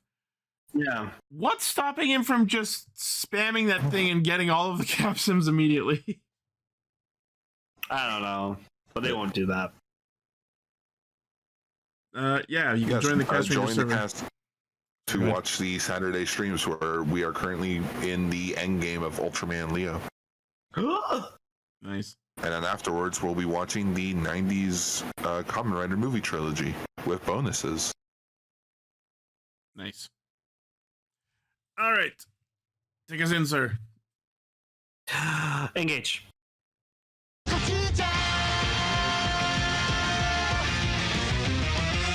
Holy shit. This- oh my god. This is the episode where I finally started to perk up and pay the fuck attention. This is the episode that could potentially slingshot Gozyuger into the echelon of greatness. This is where the plot is finally getting interesting. Yeah. Well, you didn't like the whole Tyranno storyline with Ryuji? It was okay, but it would have felt like it mattered more if he had been away longer than one episode. Yeah. Like 100%. Fully agree on that. Yeah. But on that note, we did get the normal opening back now that he's back on the team. Yep. Yeah. So yeah, it's nice to see Sir Knight and Sweet Cakes. No, shining knife and Shining Knife and Sweet Cake. You said Sir Knight and my brain perked up like my Final Fantasy 14 character? It's or it's the their Pokemon. it's their turn to have their focus episodes in which we actually delve a bit into their backstory. Which, by the way, since September's over, time to binge watch all of September's episodes of Gozyuger. They're about to have their cake and slice it too. It's like, why are they like? I gotta say this: Fire Candle and Boutiques, like, Okay. they're acting. Okay. Sorry, Boutique. okay. It's a long day. The It's been a long clothes day. monster. Their That'll be the acting movie is one. like 12 tier. Like it's past 10. They're at like 12. I fucking love that Candle gets bonked in the head and just planks onto the ground. oh yeah, no, his actor's having so much fun. Candle maintains best character status. So I was excited because they were going into their backstory, and I'm just like, oh, we're gonna actually see what they look like before, and then like they just showed. Portrayed by Horu and Kinjiro. Yeah, and I'm just sitting there like, okay, I get it, but like, oh, It's a funny like, bit, but I'm sad we didn't get to see their actual forms. The only reaction I have to it is just like that shot of Jim Carrey from Liar Liar, just going, oh, come on! Yeah, exactly. That's the reaction I have. No, I think it's I find it more hilarious that I watched the side episode for this episode. And it wasn't until then that I realized, oh, that's Haru. Wait, who's that? That's I can't Kinjiro. tell. Oh, it's Kindra. Right. Because Which those I'm two funny were because in they- the scene with them talking while he was telling this backstory. So yeah, they're imagining themselves. In this. Oh my god, is It's that like- the poppy wig? Probably is the poppy It wig. probably is the poppy wig. And that's how we get our Exate 10th anniversary special. Oh no. Also, if you want to see more Ryuji in drag, go watch the sideshow. Kinjiro. Oh. No. And Ryuji. Oh, Ryugi? Yeah, Ryugi. Yeah. So, Ray. So, I guess, how are we betting anything on Ray being endgame villain? That feels like I where hope we're so. headed. I Although really hope so. we're starting to finally deal with like the calamity that Tegasword sealed in the prologue, and we'll get into more about that. But it feels like the calamities and Cladis are probably going to be the end series villains. I love how much like Byakuya is trying to like defend Ray a bit, but it's great too because if you notice, he's wearing a gray jacket like in like the whole confrontation, and I'm just like, oh, I'm like, that's awesome. That's just awesome detail. That's good theming. Yeah. So yeah, Ray used to be like this really great renowned surgeon at like Ryugi's dad's hospital, and then he hung out with Byakuya from time to time, and he like poked fun at him for being an idol and shit like that. He's like, "Oh, you have gray eyes, so yeah, well, because you know." I'm basing it on you, But- and he's just like, "Don't do that." Oh, okay. And then there's like, Sorry, Lane. Just want to cut you off quickly. You mentioned he was wearing a gray jacket. Yep. Think of it this way: gray is a neutral color. So in this situation, you know, he is very Morally neutral, but it's like, It's morally gray. yeah, he's like, well, not like he's in a neutral position of, yes, I know what Ray's doing is bad. I'm trying to fix it, and yes, I should have told you guys, but this is sort of my own personal business. Yeah, It's like if you have like a situation where like you have you have a friend. He's a really nice guy. Like, you know, he does like good stuff, but then he just like drops like a racial slur one time, and then like your friends are like confronting about it. And you're like, I know he said something really bad, but he's a really nice guy. You guys, you know him. Come on, like it feels like it's like, I know he kidnapped your sister and he's using her for like research on a disease he has. But he's a really nice guy if you get to know him, you know? What a wild fucking take! Holy shit! Also, that just comes out of like totally nowhere. It's like, so we find out he got stabbed. Ray got stabbed because a hyperfixated fan Tried to fucking stab Byakuya. Yeah, tried to stab Byakuya. While proclaiming they loved him and wanted him to be hers. I will never understand the minds of psychopaths. Trust me, it happens when you're famous. I should know. Okay, there. Yeah, and Oshio Komo, man, if you haven't seen that anime. I wonder if we'll ever learn. I'm wondering if we will ever learn more about who that fan was, because it's honestly their fault that all this happened. No, honestly, that's where you just need to leave it.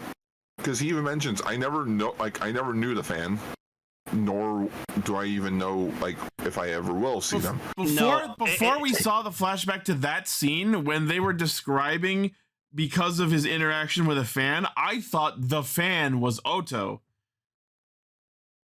But then it turns out Oto was fully unrelated to this whole interaction. She just happened to be observed by Rei as having this disease that he happened to have, so he kidnapped her in order to research her as a human test subject so he could cure his own disease. Which apparently, I don't know if this was explicitly connected, but the implication is that because he got stabbed, he developed this incurable disease? Or is the incurable disease unrelated? I feel like the incurable disease is not connected to it. No. It ruined his surgeon career because, you know, it probably like destroyed some tendons and some nerve. Like, he has major nerve damage in his arm from being stabbed with a knife. I feel like connecting that incident to the present motivations would have made more sense if the reason he kidnapped her was because she had the same sort of injury and then healed from it, and he wanted to know how she healed from it. And like, I don't know, maybe the idea that like, oh, when he got stabbed, like they were able to clean it up, but they didn't realize there like something went to his blood and like infected his system. Or like it just feels he lost some dexterity in his. I feel like as a result of getting stabbed, he lost the like dexterity in his arm that allowed him to be as skilled for a surgeon as he was. Yeah, it's like when Stephen Strange got like the car accident and his hands got fucked up. Yeah. So it's like, how does this lead to it? I guess maybe he wasn't keeping it clean and it led to like some sort of infection going into his system. Maybe. Or maybe it's just a Silver situation from Cobra Kai where he is sick and like he's on borrowed time.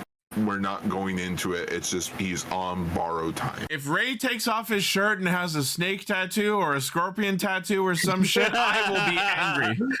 Oh no! He's gonna take it off, and he's gonna be like, oh, "It's Blue Buster." It's a gorilla tattoo.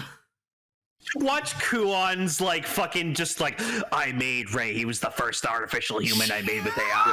Which, you know, our fan Decker posted in the chat. Just, you know, people can get diseases out of nowhere. You know, case in point for me, guys. I literally had 2 seizures out of nowhere. That's true. Sure, but for the previous incident that caused his injury and his current life-threatening disease to be fully unrelated seems like a very weird and disjointed choice when weaving a narrative. No, but true. But just again, the human body is weird. Sure, Yeah.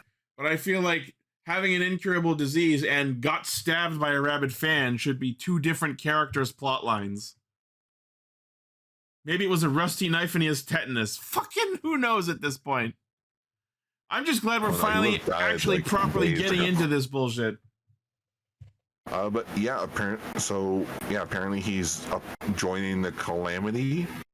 Yeah, so he gets contacted by one of these calamities. So apparently the Zork-ass demon creature that the Tegasword sealed during the previous universe war in the prologue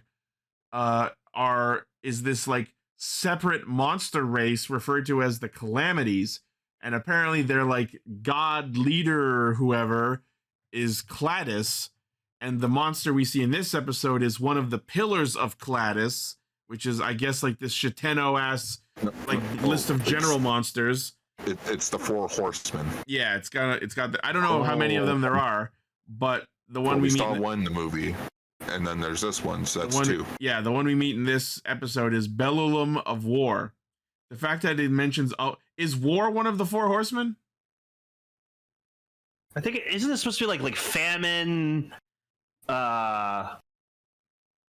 Yeah, like war, famine. So it might just be as simple as the four pillars of Cladis are the four horsemen of the apocalypse. Which, fun fact, Bellum here is actually a homage design for Super It did Sentai. look like it was taken from a Showa design of some sort. So it is from Bioman. Biohunter Silva had his own mech called Blazion. Oh, that's right. That's so cool. That is actually pretty. I actually like that design better than the new one. So in a weird sense, they're doing what Bokenger did, where in Bokenger, all the villains that they fought, all their designs were based on old mechs from Super Sentai's history. And thinking about it now, that's what they should have just done from the start with this show. Oh, I forgot how fucking badass Silva looks. Oh my god. And yeah, so cool. The four horsemen are conquest, war, famine, and death. So that's probably the four pillars. Oh yeah. So like, back to the main story. Yeah, Shiny Knife and Sweet Cake.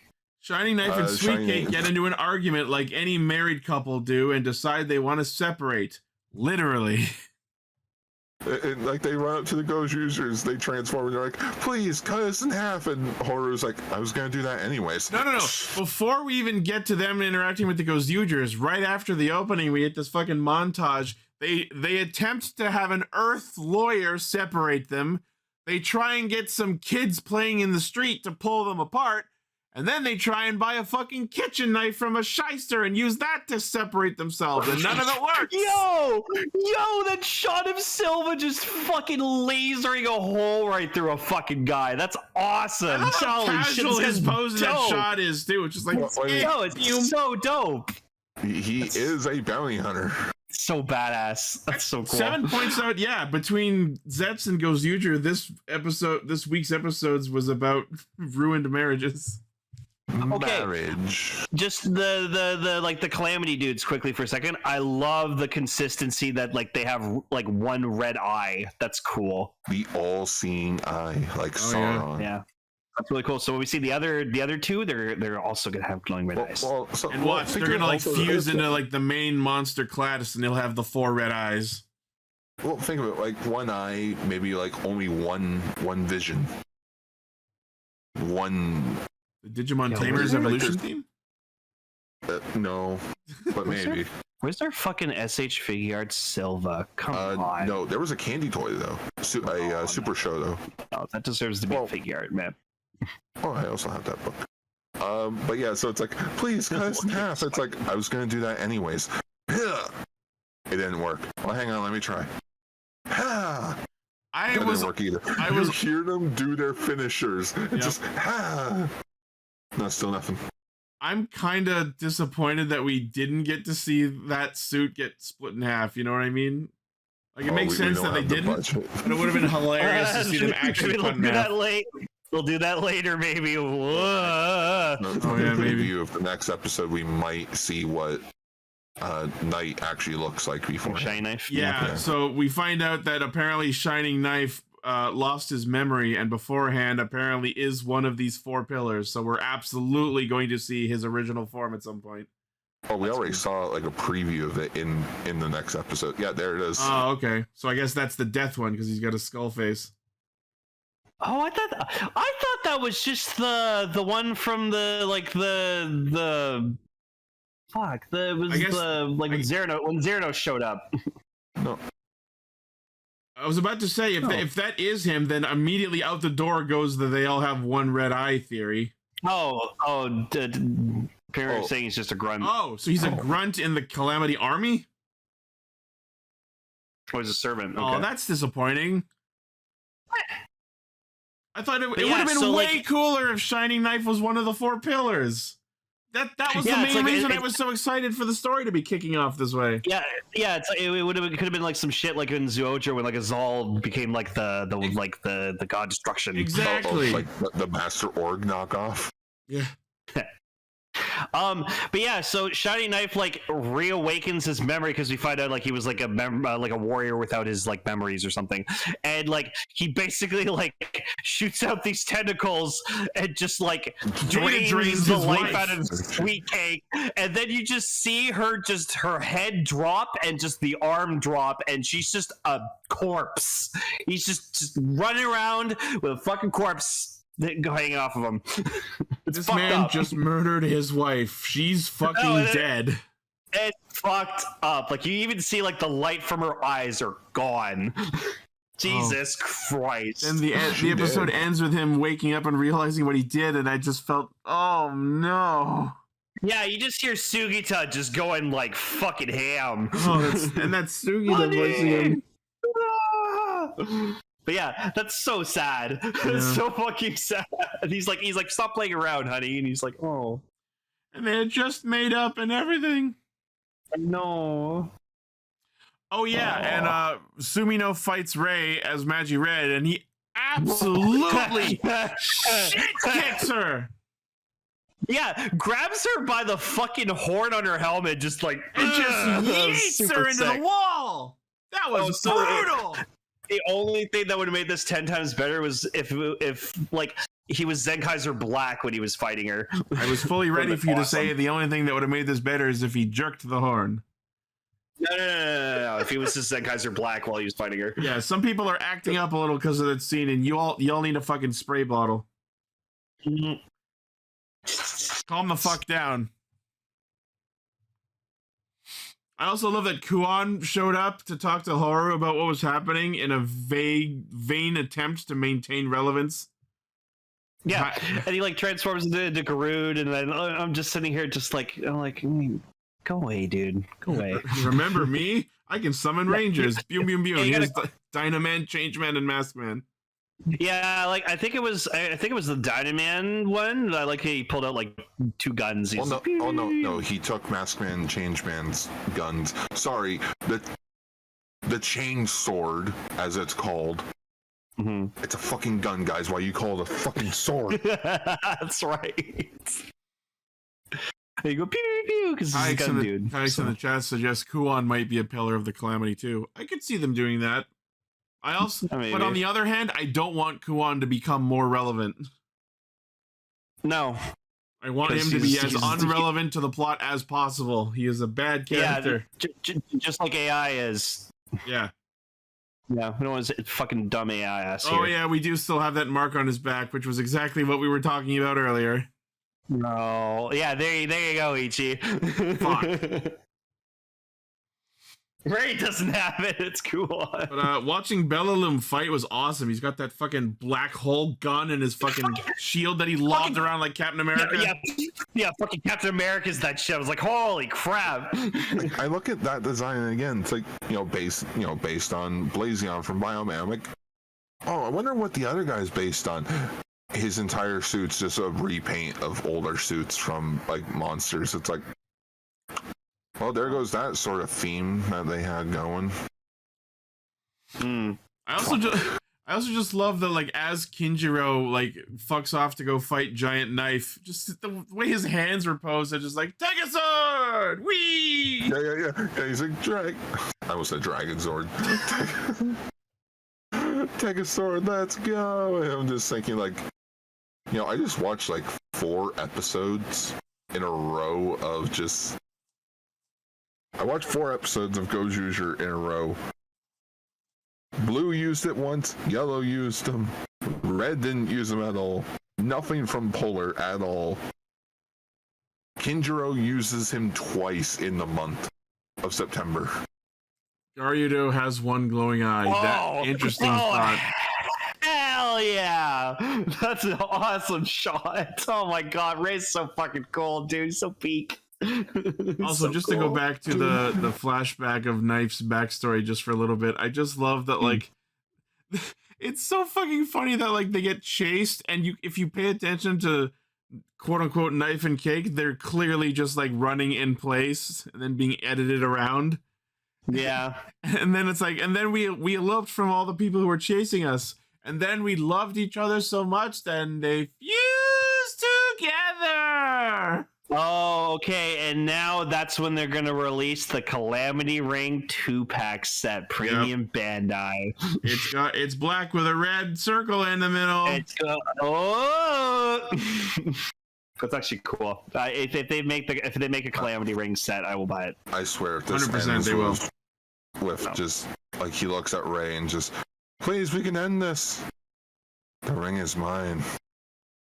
Oh my god! What? Hear me out. What if he got his hands on the Pat Ranger ring and he transforms into fucking Patron Ichigo, and then it becomes Patron minus Ichigo, and then we finally get? Wouldn't that be fucking sick? It's not gonna happen ever, but make a dream.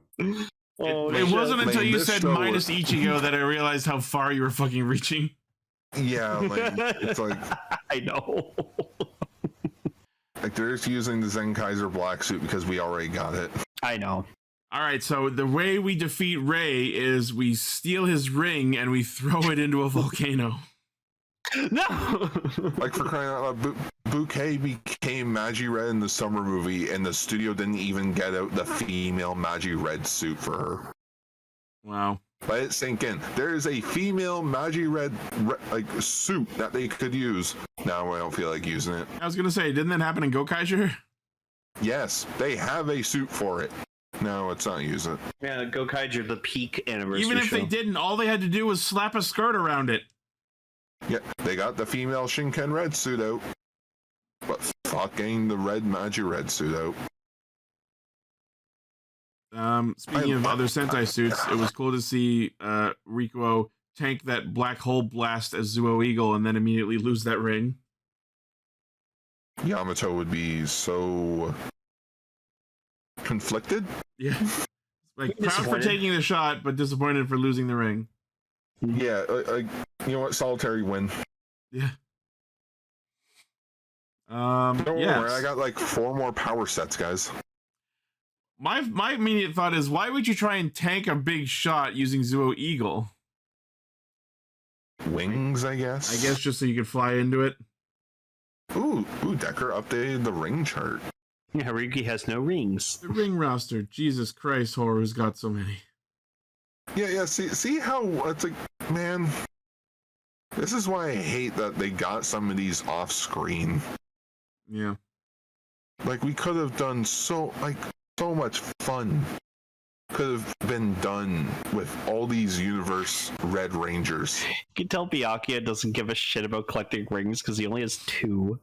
Well, he had 3 lane, then he lost 1. I'm excited and cautiously optimistic that Tsutsumi is still out there with the King Oja ring. Yeah. Now I'm hearing rumors that we're not even going to get a Boom Boonjer versus Gozyuger movie. Oh. That'd be so cool. We might get a Gav Gotchard crossover movie, which is very unlikely, but you never know. Maybe. Who knows at this point? At this point, we might even do a Gozyuger versus Super Sentai movie. Remember those every 5 years? I mean, this would be a good season to do that with, I think. Then that will be where we finally get a proper, like, Ring Warrior war. You know what I mean? It'll be like Decade versus All Riders sort of thing. Or like they go to like the Prime universe where it's like where all the shows actually did happen. They meet older Rangers. Oh, neat. So next, maybe that's why I'm just missing about Sentai, where Power Rangers succeed. I'm missing the legacy of this all. Like, give us older actors and show that their lives moved on from the show. I mean, we've had other anniversary movies recently that did that, like the Hurricaneger one, the Abba Ranger one. So I wouldn't say we're fully devoid of that. But then again, we just had the Boonjer formation lap that had older Rangers in it. But they didn't do anything with them. They just showed up to transform. Yep. Like give the what we needed was like what they did in the Gates v Cinema, where he met like other secondary riders and he learned from them for a bit, or like they had some words of wisdom. So next episode, I guess Horu gets a job as a Pokemon trainer based on the way he's dressed. Oh, cute. And yeah, we get the Rio Sword and the new power up for Red, and there was a really quick shot showing that Tegajun will be fighting again. That's where we'll get the actual Tegajun suit. Yeah, Tegajun has an outfit because even she's like, oh no, fuck the Calamity. No. Yeah. I just wanna marry and fuck my real version of myself and have another kid. Proper kid. I was like, where's he going with this? I'm also wondering where he went with that. Well, that's what she wants to do. She wants to marry Sword and have a proper kid. Yeah, that's a good suit. Not this that's polar a really bastard good suit. we birthed. Yeah. That we barely fucking used. We didn't even use them at all in September. I hate when my bastard child doesn't get used enough. What? She's gonna show up again and then complain, oh, you haven't used me in a while. Decker, could you please use the proper Super Nut GIF, please? Better Super Nut. Also, guys, stop saying. Also, chat. Stop saying smash to a robot. There you go. Gar it's doesn't AI know. generated. Gar doesn't know about robot fuckers. I'm not saying I have one. I'm just saying they exist. Do you not remember Akiba Ranger Season 2? Yeah, but that was for a fucking joke. Yeah, but it was based on something that exists. Yep. For their mental deficiencies as well. Go touch some grass, guys. Alright, anyways, let's hyper battle video. Hyper battle. So Takumi had a dream that all the people that he knows were in a musical. The end. I cannot tell you the smile and childish giggles that came out of my face when the fucking opera started. I haven't watched this in so long. Oh, yeah. So, came back to me. Some background on this. The Faiz Hyper Battle video was the result of a contest that was run in the Televikun magazine where they invited fans to design a weapon for Faiz. And the weapon we get in this special, the Faiz Sounder, is the winning result. This special takes place during episode 31 for anyone who cares about continuity, although it really doesn't fucking matter. Yeah, so it turns into a fucking musical special. We get this really odd, off-putting group intro song that Keitaro botches, and then they all just ostracize him for being a terrible singer. Oh yeah, Takumi just goes like, fucking suck. And yeah, just like you, Jerry, I don't know how the fuck, why the fuck, or when the fuck I happened across this while I was discovering tokusatsu early in my career of viewing this genre. I don't know why it happened to be that I watched this before any of the Faiz series. And I don't know why watching this prompted me to actually go and watch Faiz, but I'm glad it did because Faiz is good for the most part. Do you know what it was? And I guarantee this was it. You want, because you always talk about how much you like the opera part. So it shows off all three Faiz riders and their belts and what shit that they can do in a montage. And you probably saw that shit and you're like, that's cool. I want to see the show that's all from. I want to see them actually do this shit. Exactly. Probably. Yeah. Yeah, so the plot, if we can even call it that, of this is that Smart Brain, the evil company of the Faiz show, developed the Faiz Sounder boombox because their big evil plan is to distribute it across all of humanity, and its music forces people to be happy and dance and sing and enjoy themselves. And the plan is, while everyone is busy singing and being happy, we'll steal the 3 belts back. Yep. So this big plan was all for the purpose of getting the 3 Smart Brain Kamen Rider power sets, which apparently required distributing boomboxes to the entirety of humanity and forcing them to sing and dance and be happy. Mm. And again, for those who haven't seen it, I should point out, this is a 10-minute fucking special, so spoilers, who the fuck cares? This whole bullshit thing that we're about to discuss turns out to be a dream that Takumi is having while he falls asleep with a vacuum cleaner in hand, listening to Mari and Keitaro hum children's nursery rhymes, which is the main reason this special is full of music. Yes. It's So Zeztz related. Zeztz could go into Takumi's brain and then experience the Faiz Hyper Battle video. There you go. That would be fucking crazy. Oh, I cannot wait to see what the Zeztz Hyper Battle video is going to be. Oh my god. It's going to be wacky. So yeah, He fights Freddy Krueger. there's a bunch of different songs in this which are mostly children's songs. Like the first one you hear in is I had to look it up because I knew the melody, but I couldn't remember where it was from. It's a children's song called "The Other Day I Met a Bear," which was made popular by American Boy Scouts, apparently. I know the bear. His name's Vegas. And then, like, Smart Lady comes into the Orphanox room with another boombox and just, like, raps her evil plan at them. Which is then immediately followed by the three rogue Orphanox singing "Mary Had a Little Lamb." Yeah, that's the one I remember the most. Oh my god. But far and away, it's not even a fucking contest. The best part of this special is where, for no reason, it just cuts away from absolutely everything, and we get a full-on fucking opera number describing the three power sets in Faiz and their users. And yes. Oh my god, the giggles that came out of my face when I heard... Like, this song is on my phone. I love this song so much. Like I just can't believe that, like, there's a woman singing an opera, and one of the lines she sings is about, like, Kaiser's belt being like, yeah, anyone who wears it turns to dust. I'm like, what the fuck? I was singing along the whole fucking time. Like, I hear that fucking music swell, and I immediately go, Sanbon no Beruto. Yeah, because they're the three cursed belts. Well, actually, no, Kaiser's is the cursed belt. The audience is now deaf.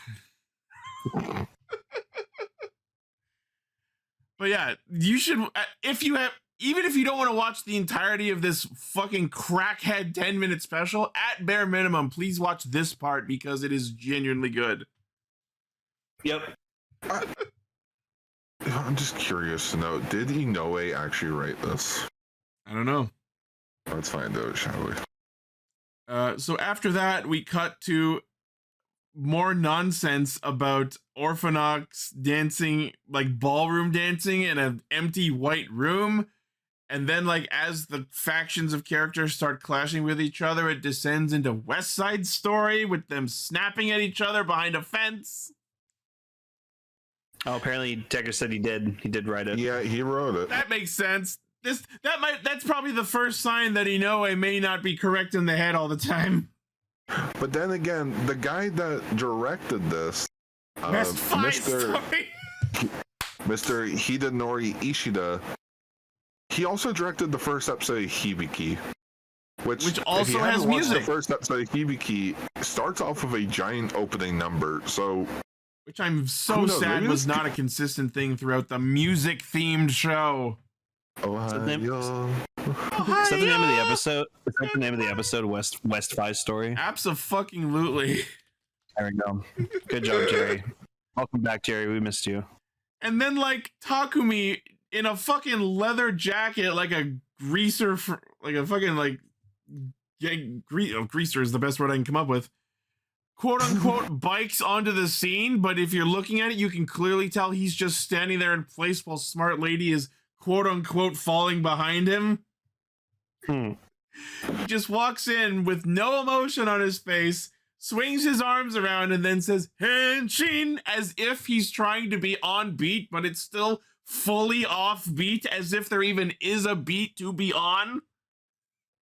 Yeah. And then we get this fucking scene where it's like some abstract approximation of him fighting 3 random ass Orphanox.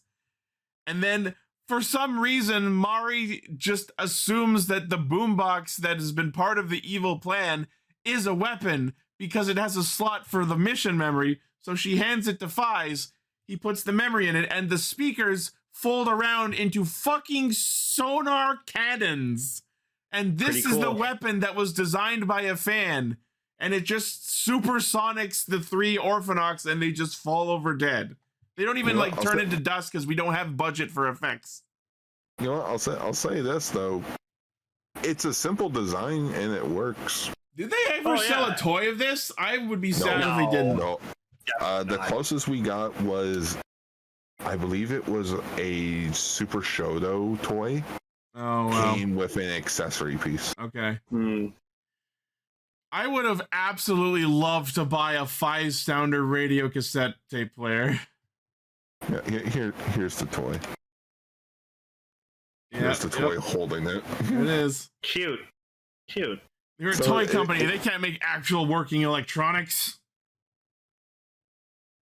And yeah, you were saying that this was the final one released on VHS, you said. Yes, the Faiz Hyper Battle video was the last one to be released on VHS, and every year after that, it was on DVD. Wow, I love that cover. Yep. I like the artwork on it, and here's a... I love that they just covered up Faiz's mouth with the fucking cut panel.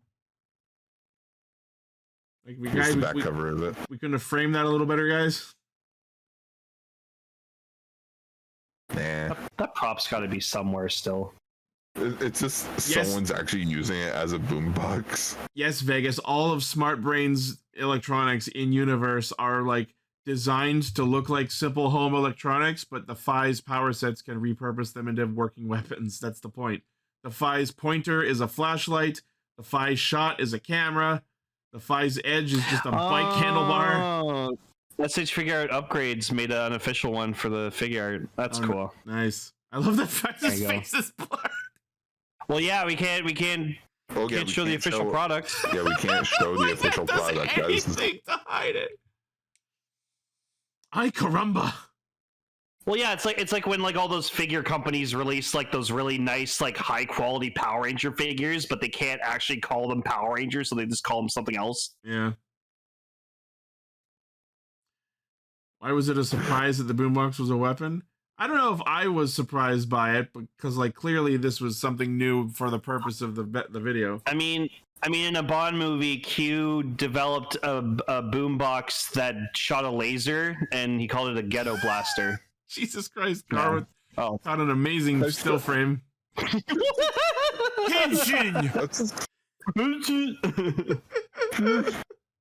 Oh, that man, he died so many times. Wait a minute. Okay, I guess Blade did get a VHS. Oh, okay. Yeah, because they're still doing VHS stuff. Yeah, because here's a collection of them. So Faiz. Sorry, go ahead. I just wanted to point out that, you know, what was Ryuki's Hyper Battle video about? Him teaming up with Agito.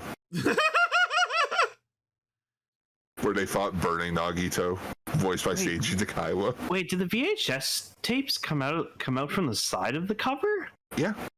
Weird. Our VHS tapes, like they slide out the bottom. I've seen both. Weird. Oh, here. You know what? Here's one. But then the Disney movies had like plastic cases. Oh yeah, the clamps. Yeah, the clamps. So the clamps. You're all probably wondering, why are we not watching this in nice high definition? Because there isn't one. There is no high definition release because Toei technically doesn't own the rights to any Hyper Battle videos. Damn. Kind of fucked. The company that releases the magazine, Televikun, they own the rights to all of these specials. Hmm. And it still bothers me that they're still releasing them to this day on VHS. Or not VHS, on DVD. I was like, I don't think they're making VHSs in 2025. Yeah, they're still releasing them on DVD because DVD is cheap. But these shows are in 1080p So when you put it on a DVD, they're lower quality than what the actual show is. Oh yeah. I think it would be cool if they did like a collection, like big grand release of all of the Hyper Battle videos. And I think they were originally going to do that with Zeo. There was going to be a plan of the Heisei Hyper Battle collection. Any anniversary season would be good timing for them to do like a big compilation release, but hard to say if they ever will. Do they still have the footage? There must be. Someone has the footage. Think of it this way. Toei probably still has the footage somewhere, but due to legal reasons, they can't release it. So Televi just has to ask them for it. Yeah, they just need to get permission from Televi to release it, but since it's just a quick marketing thing, they probably don't see any point in releasing it again. These aren't promoting any actual toys. Why are we fucking bothering? I mean, I think the closest that we've gotten to recently was this year. This year, I wasn't here last week to talk about with the Outsiders Blu-ray. There is a Kamen Rider Drive Blu-ray set from this year that includes all the side specials, and one of them was Kamen Rider Drive's Hyper Battle video. Oh, that was so good. Special? Yeah, the high speed special. So that is so far the only time a Hyper Battle video has gotten a re-release. Oh. So there might be potential for these to come out again. Neat. There just needs to be a reason for it. They just have to go up to Televikun's office and go, please let us release these Hyper Battle videos. Here's the thing, though. Okay, I guess so. But here's the catch, though. The high speed Hyper Battle video is still not in HD. Wow. Despite it being on a Blu-ray disc. Ugh. So it's like that's the monkey's paw to it all. Yeah, high speed's great. I love high speed. And to think that, and don't even get me started on the Super Sentai like super videos. Because like, yeah, remember, there's also Super Sentai like videos that they do for Televikun as well. Fun. In fact, here's a blurry VHS collection that also includes the Japanese version of Mighty Morphin Power Rangers, the movie. Fun.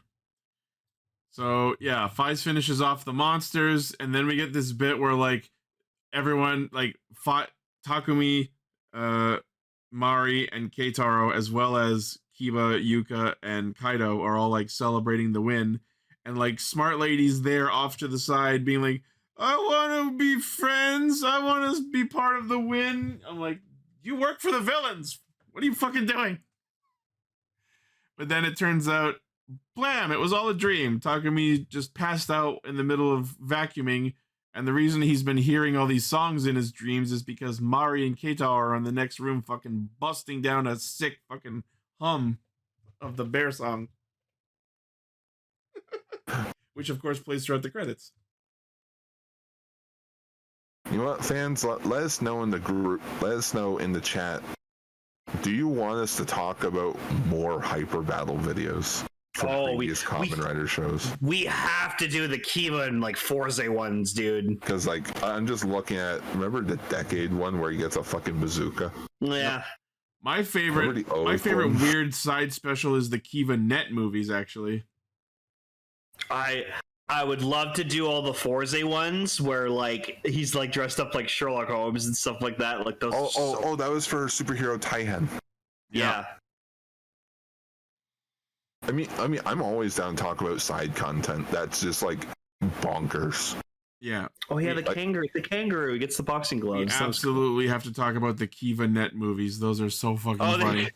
There you go, Gar. In the Hibiki one, Sabaki shows up. Oh, there you go. And he gets his ass handed to him. And he gets saved by fucking Nobuo, the fucking child. No, Asumi. Asamu. Yeah, Asamu. That's what I'm thinking. Yeah, he gets saved by Asamu. See, this is what I was talking about. There was supposed to be like this like collection. Fun. Hell yeah. All right. Well, that is going to be it for Castranger this week. Shout out to our currently active patrons, which include Blaze, Armorhide, Minus the Fool, Vegas Bear, Locke, and whatever. That's the name they chose. Wait, we actually have someone named whatever. No, but they didn't want me to read their actual name. Oh. Jikai Nido Sentai Castranger. Next week, our feature topic will be episodes 3, 4, and 5 of season 2 of Sentai Daishikaku.